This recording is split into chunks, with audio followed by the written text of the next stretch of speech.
and may be inappropriate for persons under the age of 18. I'm a cripple, but thank God the Bible said I'm more than conqueror. Amen.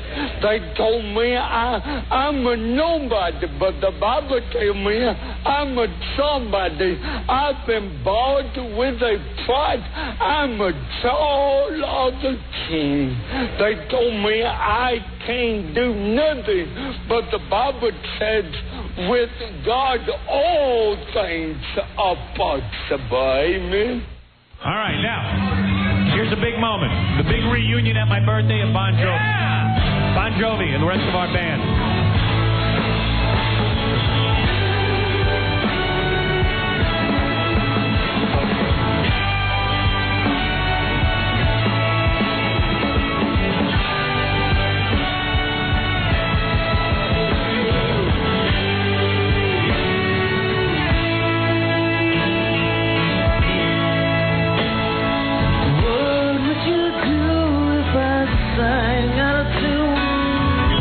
Stay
next guest is radio personality Howard Stern.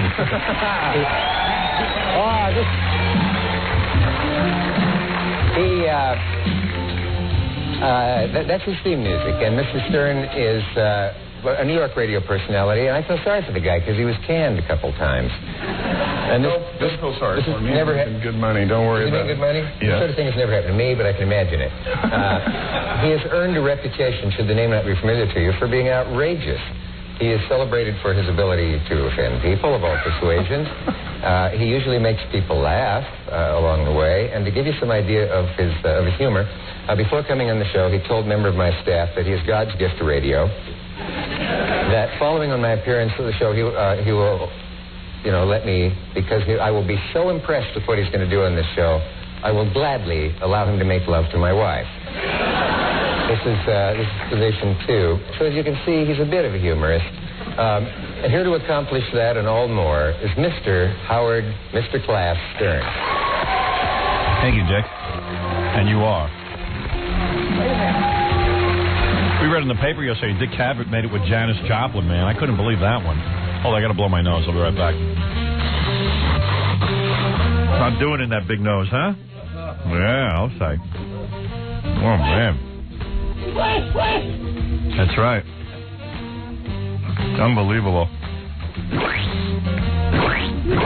Oh. Yeah, dragging my ass this morning. I feel like that 63-year-old mother. I'll tell you. Realize when they go to the movies, her and her kid, that they both can get in for half price? You realize that? Hey, I got to tell you. Well, it's true. It's very nice. Hey, I watched you on Jeopardy last night. Do we got a tape of that? Somebody better have brought in the tape. There's a tape. There is a tape? Fred's got a tape? Good, man. Hey, we got to play that. You were great. Oh, thank you. Yeah, I mean, that was a totally bogus Jeopardy. I mean, you would have kicked ass. I mean, you came up with answers. Wow. I tried to explain. I did not embarrass us. No, not at all. Rob Schneider embarrassed himself, but he wasn't even that bad. But I thought he was going to be a lot worse. But Mark McEwen is just one of these guys who could be on regular Jeopardy. Right. If you had been on any other night with any of these regular celebrities, I would have had most of his points. Yeah, I could. I mean, and a lot of the questions I could tell you knew because they weren't that hard. Yeah, but I had that buzzer problem. Yeah, I don't get that buzzer. In other words, explain something to me on Jeopardy. Alex Trebek has to read the entire question. Right. And then you buzz in. So if you buzz in before... Well, it's not even just that he has to read the entire question and then you buzz in. Then they string up these lights, and that's not consistent. Alex finishes reading the question, then you have to wait for the lights. Sometimes they come on right after he reads the question. Sometimes there's a second or two before. Hold it a second. So you're saying he reads the question, a string of lights then light up. Yeah. That means your buzzer's ready to click. Right. Ah. If you click before that, you get locked out for like half a second. So you really, instead of listening to the question, you're watching those stupid lights. You're listening, watching, reading. Oh. Maybe the trick is, I guess that wouldn't be the trick. I was going to say maybe the trick is to hear him read the question, and just as soon as he's done reading the question, click. But you're saying the lights are inconsistent. Then they lock you out. They don't. You have to wait for those lights to come on. It was a terrible timing problem. I think that there shouldn't be any lights. You should click in whatever you want, and he should just finish reading the question, and whoever's lit up is lit up. Or just go with when he finishes reading the question. Yeah. Why can't you wait till Alex stops reading and then go? I guess because then there'd be controversy. Everyone would say, well, yeah, I clicked in and I waited till you finished. So, But all you got to do, hey, if you're stupid and you click in too early while he's reading the question, then you're lost. Yeah, so why not do it that way? I guess that Alex would never get to say anything because, you get a speed reader out there and he'd never get to open his mouth. That's the way it used to be, and they would stop reading. No. What would happen is the guy, Art Fleming, would be reading the question. As soon as somebody buzzed in, he would stop reading the question. Right. I'm saying let the guy read the whole goddamn thing. So let's say Robin buzzes in the middle of the question. Ignore her light until you're done reading. Who cares? I mean, it's simple. That's that fakakta Merv Griffin. He fixed the game. Yeah. But you two were like on fire. You and Mark McEwen, quite a little couple there. And kissing every break almost. Oh, yeah, right. Did you check that out? No, I didn't see it. I didn't watch it. You guys were hugging and kissing. Oh, you didn't watch it? No. Oh, you should have watched it. I don't want to watch myself lose. Oh, liar, pants on fire. What? You were busy last night. You'll be watching it. I know what you were doing. Australia. I know what you were doing. Don't even act like you're not going to watch that 17 times. I know you. Yeah, right. You actually came off real poised. You didn't look nervous or anything. You know, it was cool. I think we should play it back and analyze. What do you think? Fine. I really didn't get to see it, so this will be my first encounter. Yeah. Hey, anyway, we got a big old show for you today, man. We got plenty going on. Well, Sinbad's stopping by. Sinbad the Sailor? Sinbad the Sailor. Sinbad the Comedian. And as a matter of fact, I think this came about because I happened to mention on the air that I thought his HBO special was real funny. Yes. And it was. I know. I remember you did that. I don't know why he's doing the show. Yeah. Because, he's never asked to do the show before. Have we tried to get him? No, I don't think so. I think it was kind of like, I think he thought we goofed on him, and, he probably figured we wanted nothing to do with him, and we figured he didn't want anything to do with us. And But then nobody even approached. Yeah, and I guess when I kind of said, hey, he's pretty funny, maybe it's not cool to love Sinbad, but... He called the show once. Oh, did he? But not, it wasn't set up or anything. He was like listening, I think we were talking about him. Right. And then I think he was really sorry that he called. Oh, really? Why, was it bad? Yeah, you guys were goofing on him pretty bad. You were goofing on how ugly the girl that was his girlfriend on that show was. What show? A Different World. Oh, yeah, right. Yeah, that was pretty bad. Her last name was Lee, and you said it was Ugg and Home. Homely. Lee and Ugly. He's like, gotta go. Yeah. He's promoting a book, and the guy is genuinely funny. I mean, he really is. So we're going to have him on and ask him a bunch of stuff. And plus, he seems like he likes white people. You know what I mean? So I think it'll be cool. You're always saying he's the kind of guy you'd like to live next door to. Yeah. Sinbad's cool. He don't look like he beat you up or anything. You know what I mean? I actually have, it's one of those embarrassing things. It's embarrassing to admit you like Sinbad. Yeah. Because I go to watch his stupid movies. I like it. I don't go that far. I do. I'm more into the stand-up thing that he does. Well, I like that. I find him charming on film. Really? I haven't gotten that into it yet. I'm still not... I even went to see First Kid. Oh, was that right? First Kid? What was that?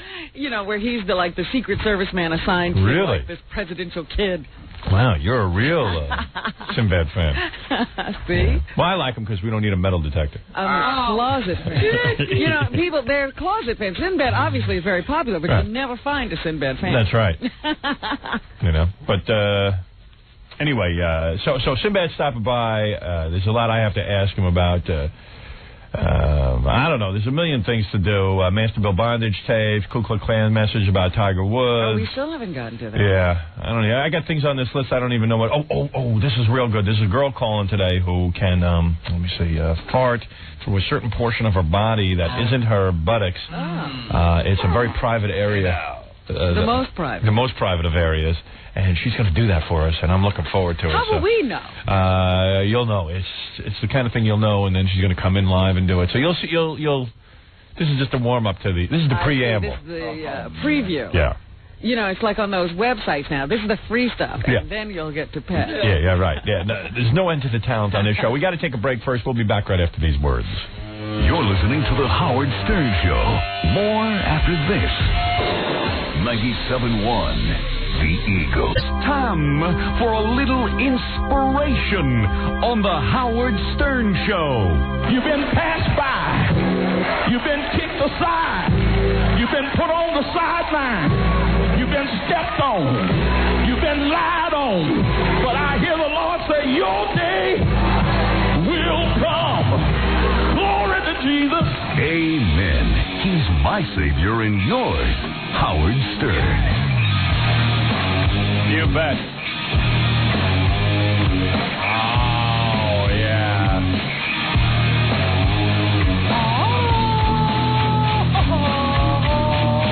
Well, what's today, Tuesday? Man.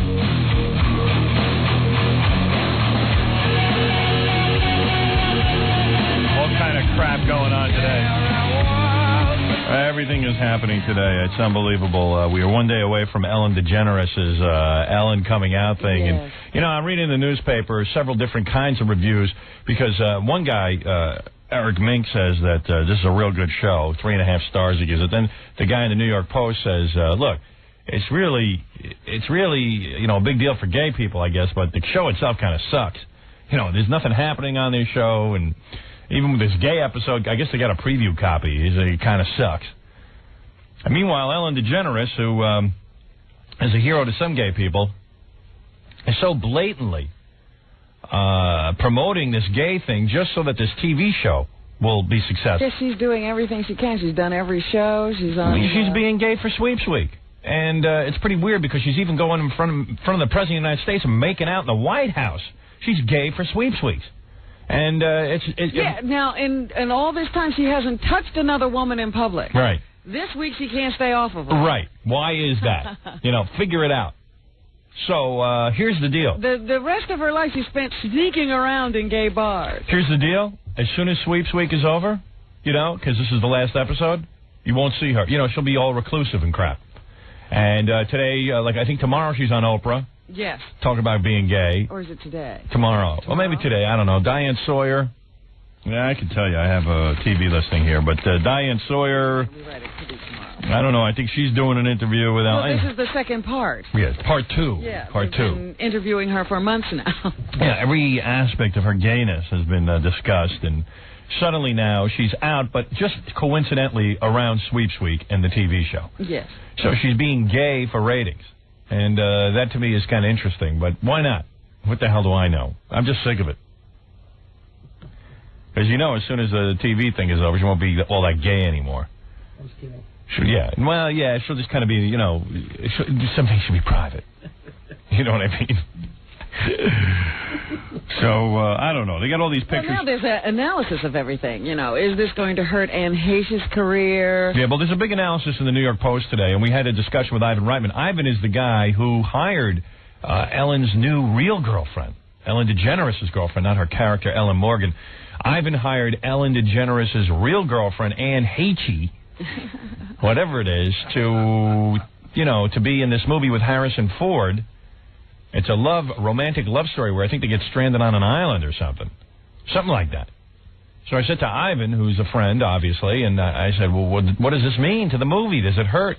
Does it hurt to have someone who comes out as a lesbian to be your romantic lead with a man? And as Ivan said, I hope not. Well, just now in the hard copy promo, they were saying, see why Harrison Ford may be balking at co-starring with. Oh, is that right? Ellen's new girlfriend. No kidding. I think, Harrison Ford's one of these married guys who I think every once in a while you read about. Does he fool around? No, not really. No? No, there was, I think he's had a couple of marriages, or maybe he got married really late, and so he did a lot of fooling around before he got married. Yeah, I don't know, but I know as an actor myself. Well, actually, there was that one time that he was supposedly dancing really close with somebody in a New York bar. Yeah, who knows what that guy's up to. So I got a feeling that when you get to be on a cool movie, where you're shooting scenes on an island and making love, you want to think that you got a chance. Yeah. You know what I mean? Like, even when I made my movie and I did the bathtub scene and I did scenes with my movie wife and stuff, it helped you to think that maybe the girl was interested. Yeah. I mean, if someone had said to me, look, this chick's a lesbian and there's no way she's into guys, I'd be like, Are you sure? Yeah, I'm positive. I know, just in terms of, like, the excitement of being in a scene with somebody, I had to make out with Mary for a whole day. I didn't want to think that she wasn't into guys. That would have been a drag for me. I mean, never mind what the audience would have thought. It's like the doors close before you start. Yeah, I know for me, it's like I wanted to think that maybe, she'd fall in love with me or something. Even if I couldn't act on it, at least it'd be kind of cool. Helps your performance. That helps my performance. You dig? I know if you're Harrison Ford, you're sitting there going, I don't care how famous you are. He's like married, and he's going, I could have probably had a little fling. But he's been with guys. Yeah, well, that's what Ivan said. He thinks that she's more bi than, Than full-out lesbo. Yeah. And who knows? I don't know. I don't know what Ivan's answer was. He was thinking it through, too. He was on the air trying to figure it out as well. I mean, I'm sure he doesn't have all the ansers. But imagine, Howard, you're Harrison Ford, you can do a nice romantic scene with her and Ellen's there, and you get done with the scene, and her girlfriend runs over and kisses her. Yeah, I don't want to think about that. I mean, it's kind of neat if they'll include me, but you know, there seem to be real dykes, you know, like no guys allowed. This is a no man zone. Yeah, penis is disgusting. You know, the kind of girls that look at a penis and go, oh, and they're gonna vomit. Need not apply. Right. Yeah, I like the kind of lesbians that want a guy in between. Want everything. Yeah, right. That's the lesbians I like. Yeah. Those are lesbians, Howard. Yeah. The lesbians we're talking about are more lesbian than lesbian. Ellen is like one of those card-carrying dykes. Yeah. You know, she would live in a world where there were no men and be very happy. Yeah, right. Because she's more lesbian than lesbian. Here we go again. One more time.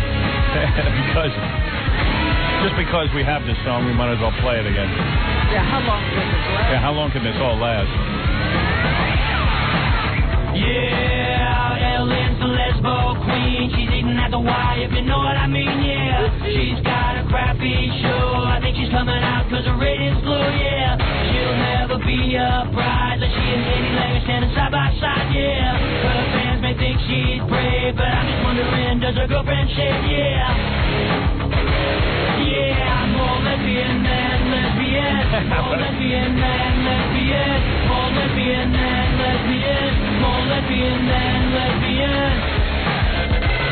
Yeah, she's never had a man. Likes the bump and grind, does a lesbian style, yeah. She is the TV girl that you'll find doing it with Laura Dern, yeah.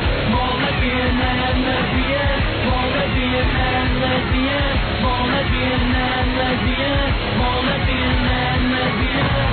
Broadcasting from the top of the Howard Stern building, you're listening to The Howard Stern Show on the Stolen Vehicle Police Recovery Network. Yeah, believe me, if I got a hold of Ellen and her little girlfriend there, there'd be a whole different world going on.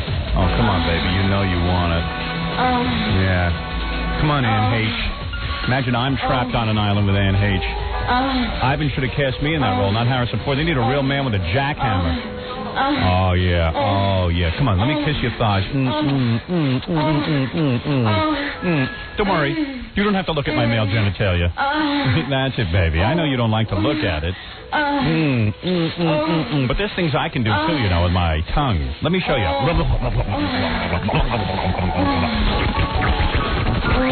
Don't you think Ellen has something to worry about if this woman likes men? Yeah. Isn't she going to feel that something's missing after a while in this relationship? Robin, I'm playing piano and working on a woman at the same time. Well, you can talk to me, too. It's not easy. They call me Butterfly Stern. So anyway... Don't you worry that Ellen's going to get her heart broken because she's with this... bisexual one? Nah, I don't worry much about it. I got to be honest with you. I got my own heart to worry about. Whatever's left of it. All right. Let me just see what's going on here this morning and see what is on your mind. John, you're on the air. Hey, brother. Butter? You know... Brother. Oh, brother. Okay. I think you called me Butter. Well, hey, Howard. That must be some new slogan I'm not aware of. I'm amazed. I'm talking to Howard Stern. The king of all media. All right, I'm this close to hanging up on you. Don't get so amazed. No. You're so amazed I'm going to hang up on you. Listen. No, I lost my wife to a lesbian. Really?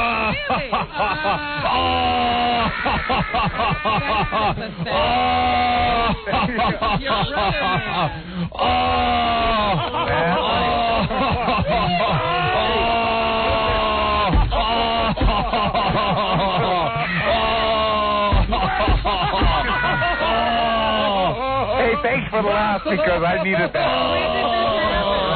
What?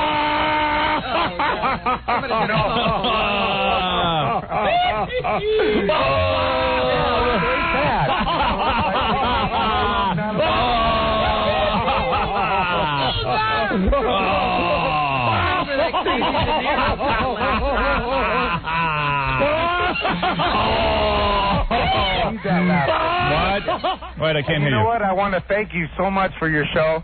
And your wife movie is fantastic. Your wife left you for a lesbian? Yeah, that's right.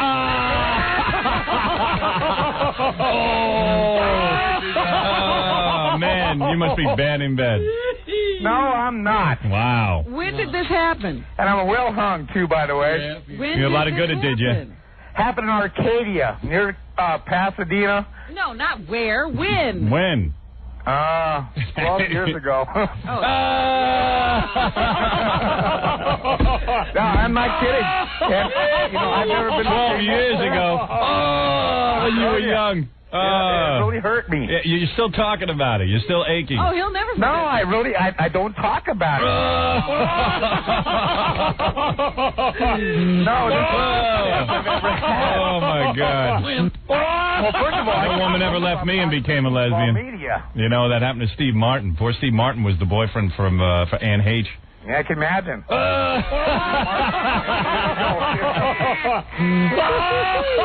Hey, Howard. Yeah. You are one incredible. You must have some bad meat. Be quiet. You must have some bad meat. Now, I want to know how she told him. How'd she tell you? Was she Well- hot? Was she hot looking? No. Yeah. She was a pig and she left you.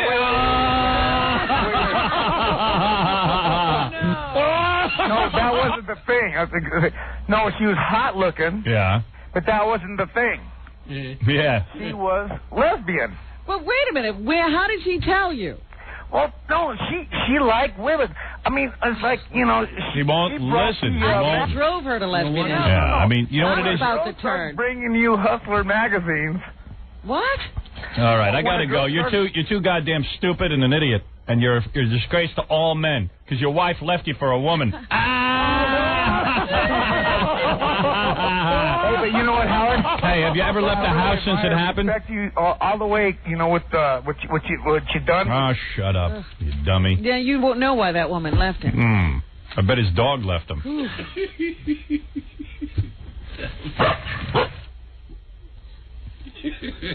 Hey, Bill, you're on the air. Hey, how you doing, Howard? Right. Did your wife leave you for a Did your wife leave you for a lesbian? No, she didn't actually. What a loser. Anyway, Howard, I wanted to know if you would ever do Jeopardy. Would I play Jeopardy? No way. Especially after watching Robin last night. I couldn't have done that. No way. What was that last question you got, Robin?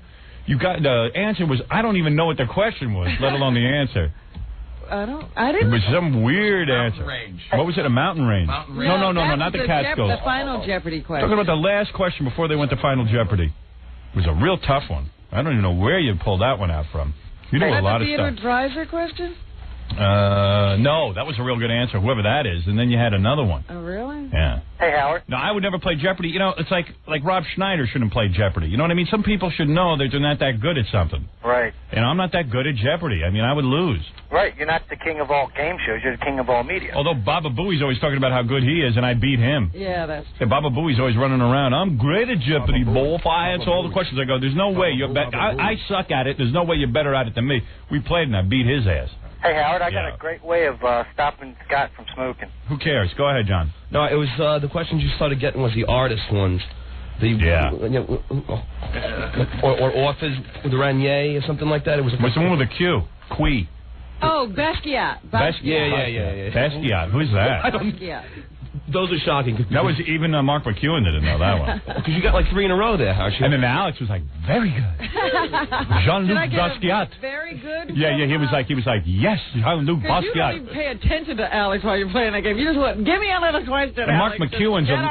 McEwen's a little kiss ass. He's like, oh, Alex, to be here with you and to be on Jeopardy. Did he grow up in a white neighborhood? He was one of those kids who was a nightmare in school. Yeah. Always sucking up to the teacher. Yeah, I know.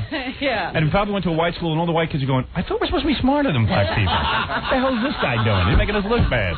You know what I mean? What the hell is this? A wise ass. He's lucky he didn't get lynched when he was little. What are you doing? All right, now you play golf, fine, but don't do this to me. Making me look dumb. Yeah, he's pretty impressive. Yeah. Yeah, I'll say. But, I mean, the problem was that he didn't know any more than I did. Yeah, exactly. I swear to you, I agree with you. That pissed me off. I know. I just couldn't get in on that buzzer. I saw what was going on. You don't think I said, the fix was in, did and you? what do you think? And Rob Schneider pulled out his buzzer. He ripped it out of the... Oh, he had a fake one. I know. That was good. He was funny. Yeah, he was funny. You want to know something, though? Watch the show back. was funny for the first minute. Oh, really? And it got real annoying because we wanted to see you play the game. Well, yeah, Mark and I got pretty serious. Yeah, you and I know? mean, but we I mean, were in it for the money. And he kept making the same joke, the same self-effacing joke over and over again. It's like I couldn't even pay attention to him. I mean, it really wasn't. It was funny the first time on the first Jeopardy board. Every time that Alex would read off the things, he would go, "Oh, I got that one. I'll be." But then the second time he did the same thing, and then like after you guys answered every one, he'd smack himself in the head and go, "Oh, really? I couldn't even. I mean, I wasn't paying attention to him at all." It got annoying. Yeah. It got annoying. My wife and I were laying there watching it going, this is getting a little annoying. Let's see the game. See, because I can only pay attention to him, when we finally, were stopping to do something or whatever. So I didn't know that he was doing that the whole time. He was like a mosquito that you don't notice. I mean, he was dumb and everything, but, just, mellow out with it after a while. Buck up and just be dumb. Yeah, we all know you're dumb and you're trying to sort of cover for it. It just got painful. What is it? No, I saw the show. I don't know. I'm just going to add a few. You were going to add something? What could you possibly add? Well, I was going to say that it seemed like Mark McEwen seemed too practiced, like he's played the game 100 times. He sits and watches it every night. You know what I mean? The guy's got no life. Look at his tuchus. Do you think he's outrunning you or having a life? He's busy watching Jeopardy. His 22-month-old daughter can hum the theme song. Yeah, that's pretty sad. Consumed with Jeopardy. Yeah. But I was impressed by you, Robin. Those artist ones you got, I couldn't believe. I had to answer the questions he couldn't answer. Yeah, Basquiat. There was two others, before that too. Yeah. I was like, what the hell? Man, you did real good, man. You didn't embarrass yourself at all. Or Ian Rand, something like that. Ayn Rand. Ayn Rand. Or whatever. No, you said it right. It's Ayn Rand. Yeah. A-Y-N. Shut up, John. That was good. Yeah, all right. So what are you laughing? You're a retard.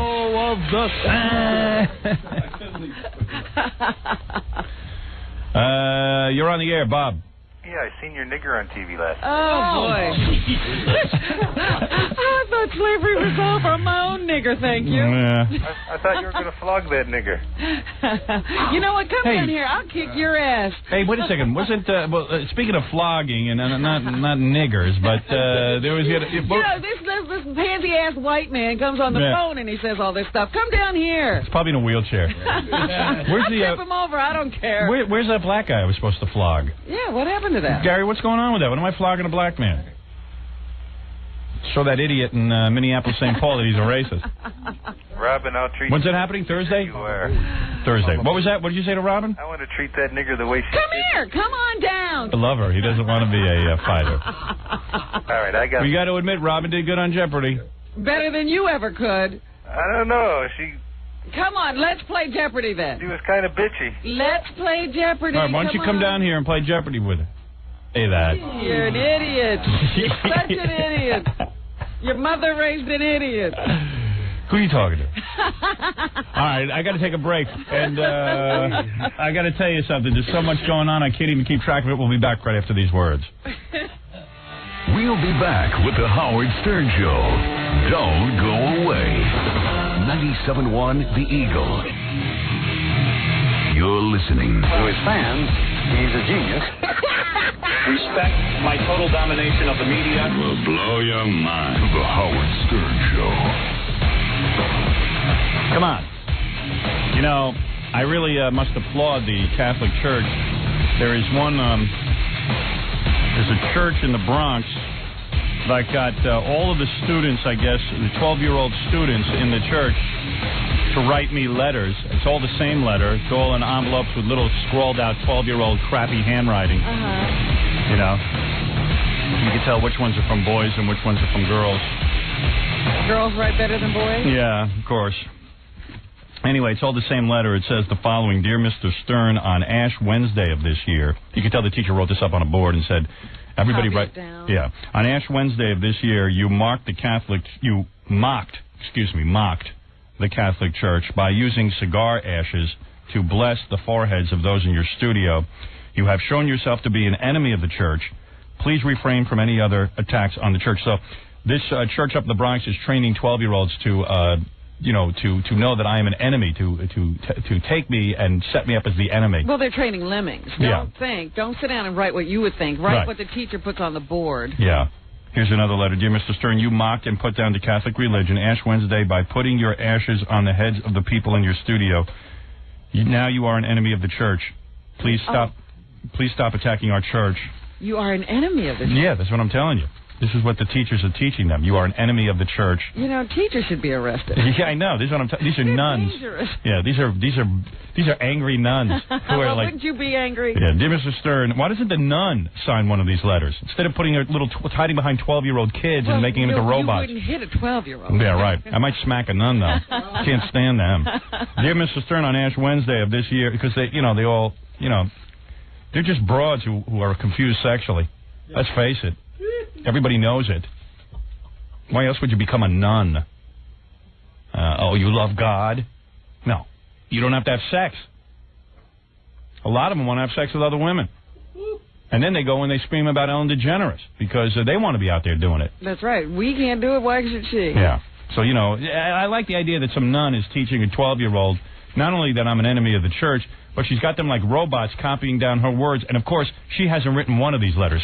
Why doesn't she come forward on this show and tell me why it is that she can't sign her name to one of the letters that she wrote? She has to have a 12-year-old write it. Because, really, she's not supposed to be involved in the world. Oh, I see. But isn't it a little suspicious when you get 15 letters? Here they are, all written the same. And is that the only thing our children need to be doing in schools? Don't they have other things to do? More important things they should be doing? Yeah.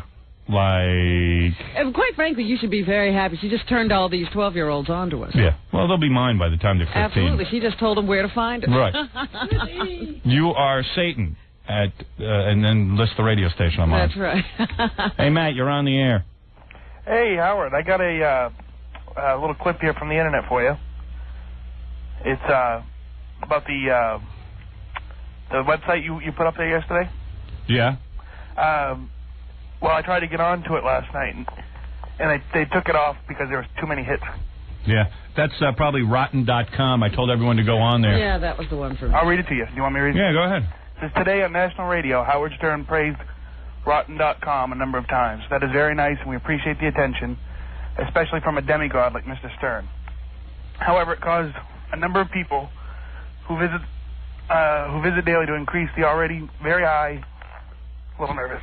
Dude, what is it? Are you reading? Using it. Yeah, I mean, what's going on? Are you going to be with us very long? Okay. I've never been on the radio before. Okay. Yeah, really? Okay, however, it caused the number of people who visit daily to increase from its already very high 4,500 to at least 350,000. Yeah, they couldn't handle it, huh? We overloaded them. It shut down the... Yeah, well, this show's a pretty powerful show. Obviously, they went from 4,500 people visiting the website to 350,000 in one day, so... It was cool, that rotten.com. I was on it last night, actually. I was one of the people on it because I was looking again at those autopsy pictures of Marilyn Monroe. Boy, that's nasty business, man. Jesus. You know? They said it would be up in a couple days. Oh, is that right? If the traffic goes down. So what happens? You mean they have a website and if so many people go on, it blows it out? Well, they have a T1 line which handles 1.5 million bits per second.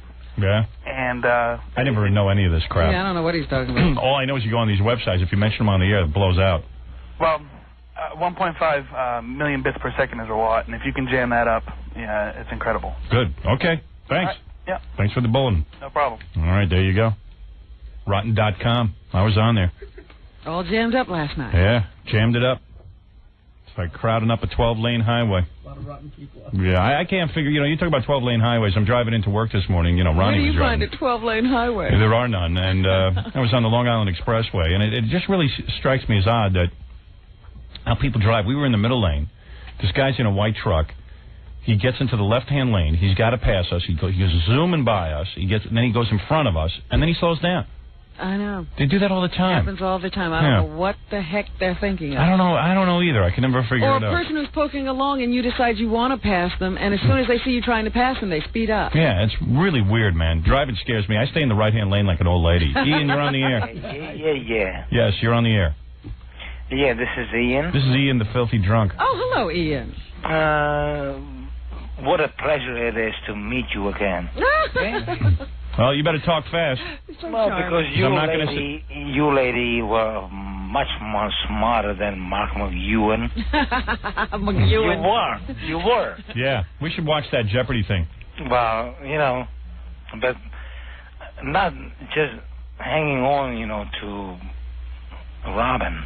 To tell you. You know what we'll do? Listen, maybe we'll have Sinbad. You are much more smarter than putting out some, broken off, something of JFK, okay? You're much smarter than Anyway, that. I was going to say, at 7 o'clock, we'll talk to Sinbad, and then when he leaves, we'll play the Jeopardy thing. All right. And Ian sits around analyzing everything we do. Ian's was that a drunk. good or was that bad? Ian's a filthy drunk. But when he gets drunk, he likes to analyze us. Right, he's so loaded right now. He's just so loaded. You can see he's exhausted. John. No, this is Howard. No, I'm saying John. I'm saying, Howard. Yeah. Okay? You're saying John, you're saying Howard. But no, forget Howard. that. Forget You're so that. drunk. Howard, you were plenty more talented that you showed yourself, to be now. Like now you are like P.T. Barnum. Now you are like right. Like That's Don King. Right. I'm always mixing it up. Now Okay, you are Ian, like thank you. Don Ian, King. you know what? I don't know why I put you on the air. I love him. I don't know either. You're such a filthy drunk that I'm fascinated, but I think I don't know why you did. Judging from most people I talk to, they're completely bored by you. Is that true? Yeah. Oh, it's a shame. So I'm probably going to have to bail on you. Well, if I can tell you, okay, I really appreciate your talent. I'm not saying it just, out of nowhere. I'm telling you, you do have a talent. But, you are abusing it in such a horrible way. Well, what about you abusing your brain with alcohol? I don't care about that. Oh. Because you know what? He worries about me. No, because my business is music. My business is music. And Now it's music? I thought it was computers. Yeah, when did you become a musician? Listen, I'm still, pretty good. I still... Ian, we saw a picture of you. Yeah, we saw a picture of you, Ian. Yeah. Yeah. You look exactly like... You know what he looks like? I still have, the people who play my He looks like on Ren and Stimpy, the one with no hair. That's what he looks like. Scary. Okay, are you serious about that? Yes, I'm very serious. Very. We've seen you now. No wonder you drink. If that was and staring, no wonder you wouldn't come in here. If that was staring back at me in the mirror, I would drink too. It wasn't the point. That wasn't the point. What is the point? At some point, I really cared about music, much more about, philosophy, much more about, some, volunteerism, much more about some immigration, so much loaded. more about any So loaded. Okay? Oh. The music. You know what it is? There are so many plenty more than anything. lonely people in the world. If we could only hook them up. Yeah, he needs somebody to talk to. Yeah. I'll put somebody on the line with him. So that's what I'll do. Let's try that. All right, let me see. Is where you have it, but don't watch this. Bring it down to the level of P.T. Barnum, or don't bring it down to level of Don King. Mm-hmm. Don't ever do it, Howard. You are a good man. You are, no matter what anybody says about you, especially about yesterday, right? And you're a bit sorry about what you did yesterday with that pig. Hello? Yeah. And you're a bit sorry about what you did with that pig, jar. Ted. What? Mm-hmm. Yeah. Okay, so aren't you a little bit sorry about that, what you did? Hi, drunk.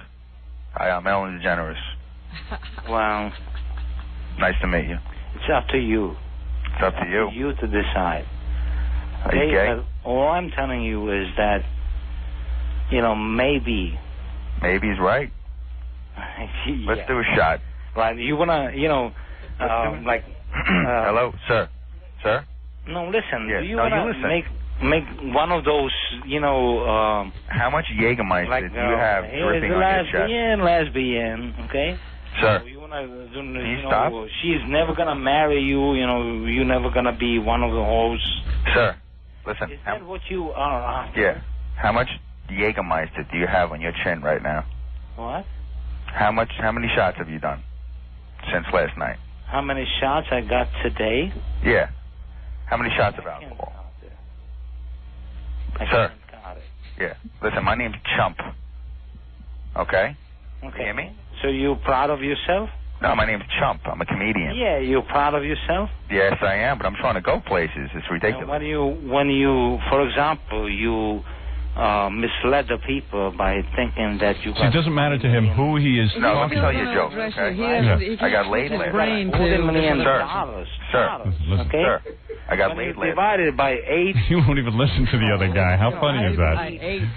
Body who has to walk into a movie theater has to pay $8, right? Listen, my name's Chump. Down to 5. My name's Chump, not Howard. Drunk. Yeah, listen. Yeah, Howard. Listen to me. Howard. Listen. No, Chump.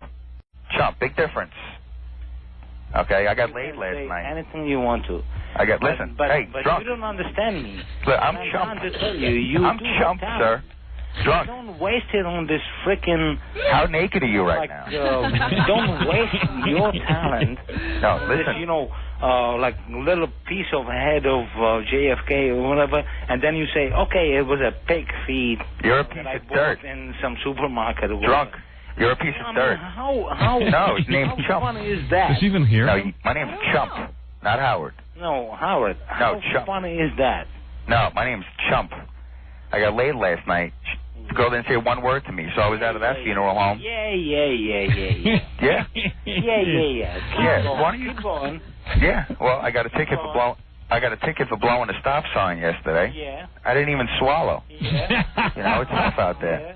I met a go-go dancer last night. She told me to go screw myself. Right. Do you understand that? You don't understand anything. No, I don't. You understand how much proof is in a shot, right? No, I don't understand nothing what you say. I think you have a boyfriend? Tell me the truth. You just I left have a boyfriend? You just left the guy's house. Is that correct? Let me tell you something, okay? No, you. My life, I'm 45 years old. I've never had I did have friends. Don't lie. I can tell you're lying. But not ever a boyfriend like I would be like Ellen DeGeneres, hanging on somebody. Let me ask you a question. Hang over some. Let me ask you a question. Drunk. Were you ever attracted to Tiny Tim? The truth. Did you have a poster of him on the wall naked? And do you know who I am? And do you know who I am? I don't care. I'm Chump. Howard. No, I'm Chump. Howard Stern. No, I'm Chump. Talking through your stupid. No, I'm Chump, and I was going to ask Howard. Yeah. Yeah, well, I'm confused. Yeah. Listen to me, Drunk. Go ahead. Tell everybody how stupid you are. No, you're drunk. You have no life. You're naked right now. You think what kind of life is that? You're naked. Howard, why do you have to change your voice just for me? What's that? Why don't you do it for everybody else? Why don't you do it just for me? He thinks he's talking to me. It's early. Yeah, it is. Listen. It's about, let's do a shot. 6, right? Let's do a shot. What do you have in front of you? You have Absolute, Jägermeister, Firewater. What do you have? Let's do a shot. But Howard, if I really, from the bottom of my heart, if I want to tell you that you are talented, but don't waste your freaking talent, even though you already pocketed. I can't listen to you anymore. I can't take whatever. I can't take still want to tell you. No, my name's Chump. Don't be as stupid as being like some kind of a easy Bonham. Listen, Drunk. Let me ask you a question. How much do you smell right now? How bad? The truth. Be honest. I'm honest. Zero. You be honest. 0. 0? I'm honest. Really? How dirty the two of them is your underwear? What? The truth. How dirty is your underwear? You understand that? I don't even know if I am wearing any underwear. That's exactly right. That's what I'm talking about. When was the last time you got laid? These two are so much better than Mark and Brian. It was about, not that long ago, a couple of years ago. You're the kind of guy who wears a rubber when he screws himself. A couple of years ago when I used to hang out. These guys are so much better than Man Queer in Chicago or You used to hang out with a lawyer? I think we got a new team. No, you can't use that language. You cannot use that language. Okay, I'm sorry. All right. Okay. But it would have happened. All right. Okay? So, I've been married twice. All right, I'm going to bail on these guys. With all kinds what do you think? of women. I could listen for hours. I know. I could listen for hours too. I was like, this Steve Winwood, something like that. Back, in where I grew up. I can't hear you anymore, sir. Do you know who Steve Winwood was? Steve Winwood? Yeah. Yeah, what about him? Okay. So I was something like that. He was Steve Winwood? Countries where I Oh grew boy, up. Steve Winwood is a genius. Yeah, Ian is a genius now. The drunk. Pass over from, Greece. Maybe I should just pull this down and come back to them later. Yeah, how long they stay Used to on? play there with a band called U.S. See, I think if I pull it down, they can't hear each other. U.S. Oh, no. Come on. All right, listen, I can't hear you anymore, sir. Okay, so, I wonder why they can't hear I want each to other. talk to Howard. Now you're sounding pretty good. All right, guys, good job. Hey, thanks. All right, nice What job, did Chump. Trump call to ask? What'd you want, Chump? When you go, next time you go. Hi, Howard, how you doing? Hey, man, what'd you want? CBGB. Well, to tell you the truth, I'm a little confused about something. Okay, What is it? Mr. Stone, okay? Drunk. Shut up, Ian. Ian, stop Mr. it. Stone, He can't stop. Ian, stop. You're naked. Stop. okay. All right, Howard? Yeah. I was a little confused. I took the police test in New York City, Yeah. and Yeah. I didn't think it was going to go that quick. Yeah. They went through 8,000 Now I people should already. be like shaking my freaking Ian. feet. Ian, stop it. I swear to God, I'm going to come to New York and kick your ass. Yeah, right. I have no choice. Try to do it. Try to do it, please, okay? I will With all your freaking jerk off stupid things like with Watch your when mouth. you had that JFK, Have some class. You have no life. part of his, skull or whatever. Try to come and please.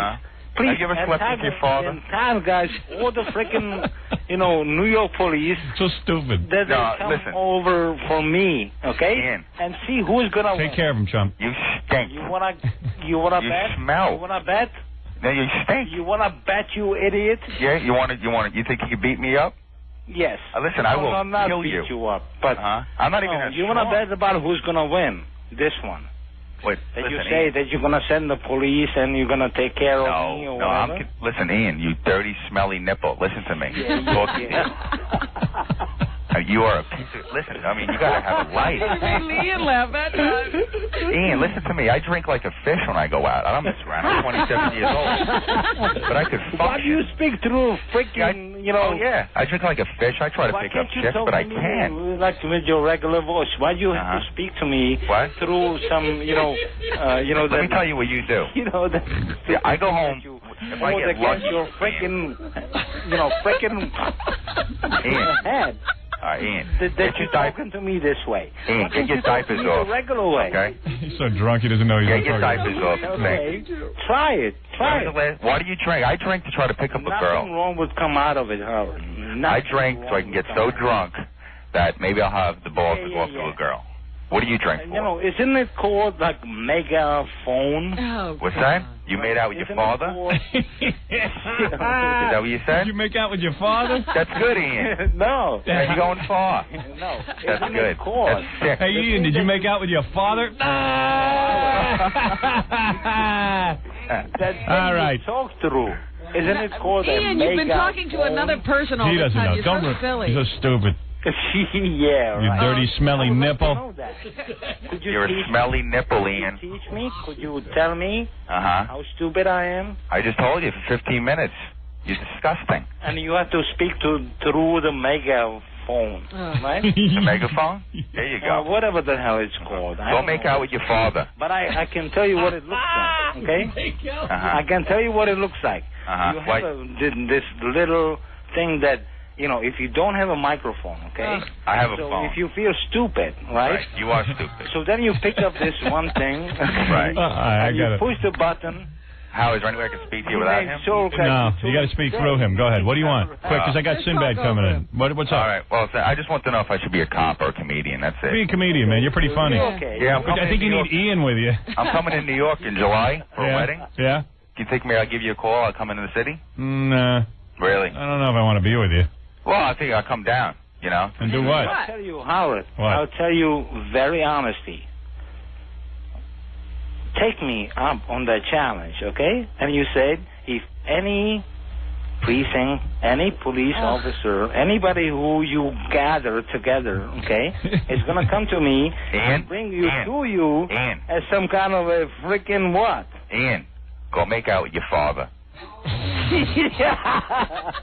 Okay. Hey, maybe we should have Trump down here. Well, let's do it. I mean, it's pretty funny. Yeah, I have a flight home in July. All right, Trump, you can come down here. All right, appreciate it. All right, man. All right, have a good day. Take care. The movie was great, by the way. Thank you. What? All right. Howard, Later. why is it that all along Ian, you it's didn't over. talk to me Ian. with your regular voice? You're so why silly, did you Ian. talk Can't you to me tell with that some Howard's talking to you when you idiotic think the other voice? Howard is talking to you? Ian, it's over. All right? No, do your I shot. know it's Howard. I can, you know. Ian, do me a favor. Lick the vodka off your smelly nipple. Yeah. Ian, lick the vodka off your smelly nipple. Could you tell me something more? Yeah. That you are so smart and I'm so stupid? Yeah, name is Glenn Kreisman, okay? Yeah. All right? You have a smelly nipple and you make out with your father. And that's all you ever do. Speak through that stupid thing. What's that? Why can't you just talk, as you are? My name is Glenn. Yeah. What are you, afraid of something? No. How many So why dumps don't do you you take a speak, day? through the regular, Ian, go chew the alcohol out of your vomit. Shut up, me. Talk about yourself. All right, goodbye. All right, later. Hey, Chum, come down and see us. Yeah, I will, All Howard. right, man. Yeah, Take care of you. You're so stupid you can't even tell Howard and Howard are talking at the same time. Robin? Robin. I got rid of both of them. Jeopardy. Yeah. And I just want to tell you that you're a great-looking woman. Well, thanks. Thank you. I'm serious. Yeah. I met a black I girl. thought Mark McEwen's a good-looking woman, too. All right, so both of them are gone now. I got to take a little breaky poo. That was funny. That was great. Yeah, I love listening to that guy. That's Chump and Ian the drunk. Ian the smelly drunk who's licking vodka off his nipple. And making out with his father. Right, but hey, Sinbad's here. We're going to talk to him a little bit. Yeah, he's here. Rob, I'm excited. You can go doll yourself up and... Well, he's a big movie star to me. I go to watch all his movies. He's a single man. That's right. Yeah. I got to ask him about that. Hey, now. I think in his new book he talks about how you can unload your wife and family. Really? Is that the book? It's a how-to book? Yeah. That's the book I'm waiting to read. I think he got out with his shirt on, too. We'll have to Damn find right. out. All right, Sinbad's here. We're going to take a little break. We'll talk to him about his new book, and then we're going to play Robert's Jeopardy thing, and the girl who farts through her most private areas will be joining us, too. Following me? Yeah. Yeah. So you better be good. All right, we'll be back right after these words. You're listening to The Howard Stern Show. Stay right there. 97.1 The Eagle. This is The Howard Stern Show.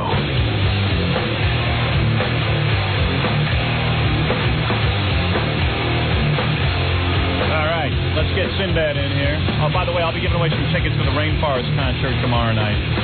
That's, with Sting and Trudy and Elton John, James Taylor. This year, I think Stevie Wonder's going to be here. Stevie Wonder will be there, too. This is Sinbad. There he is. Look at him.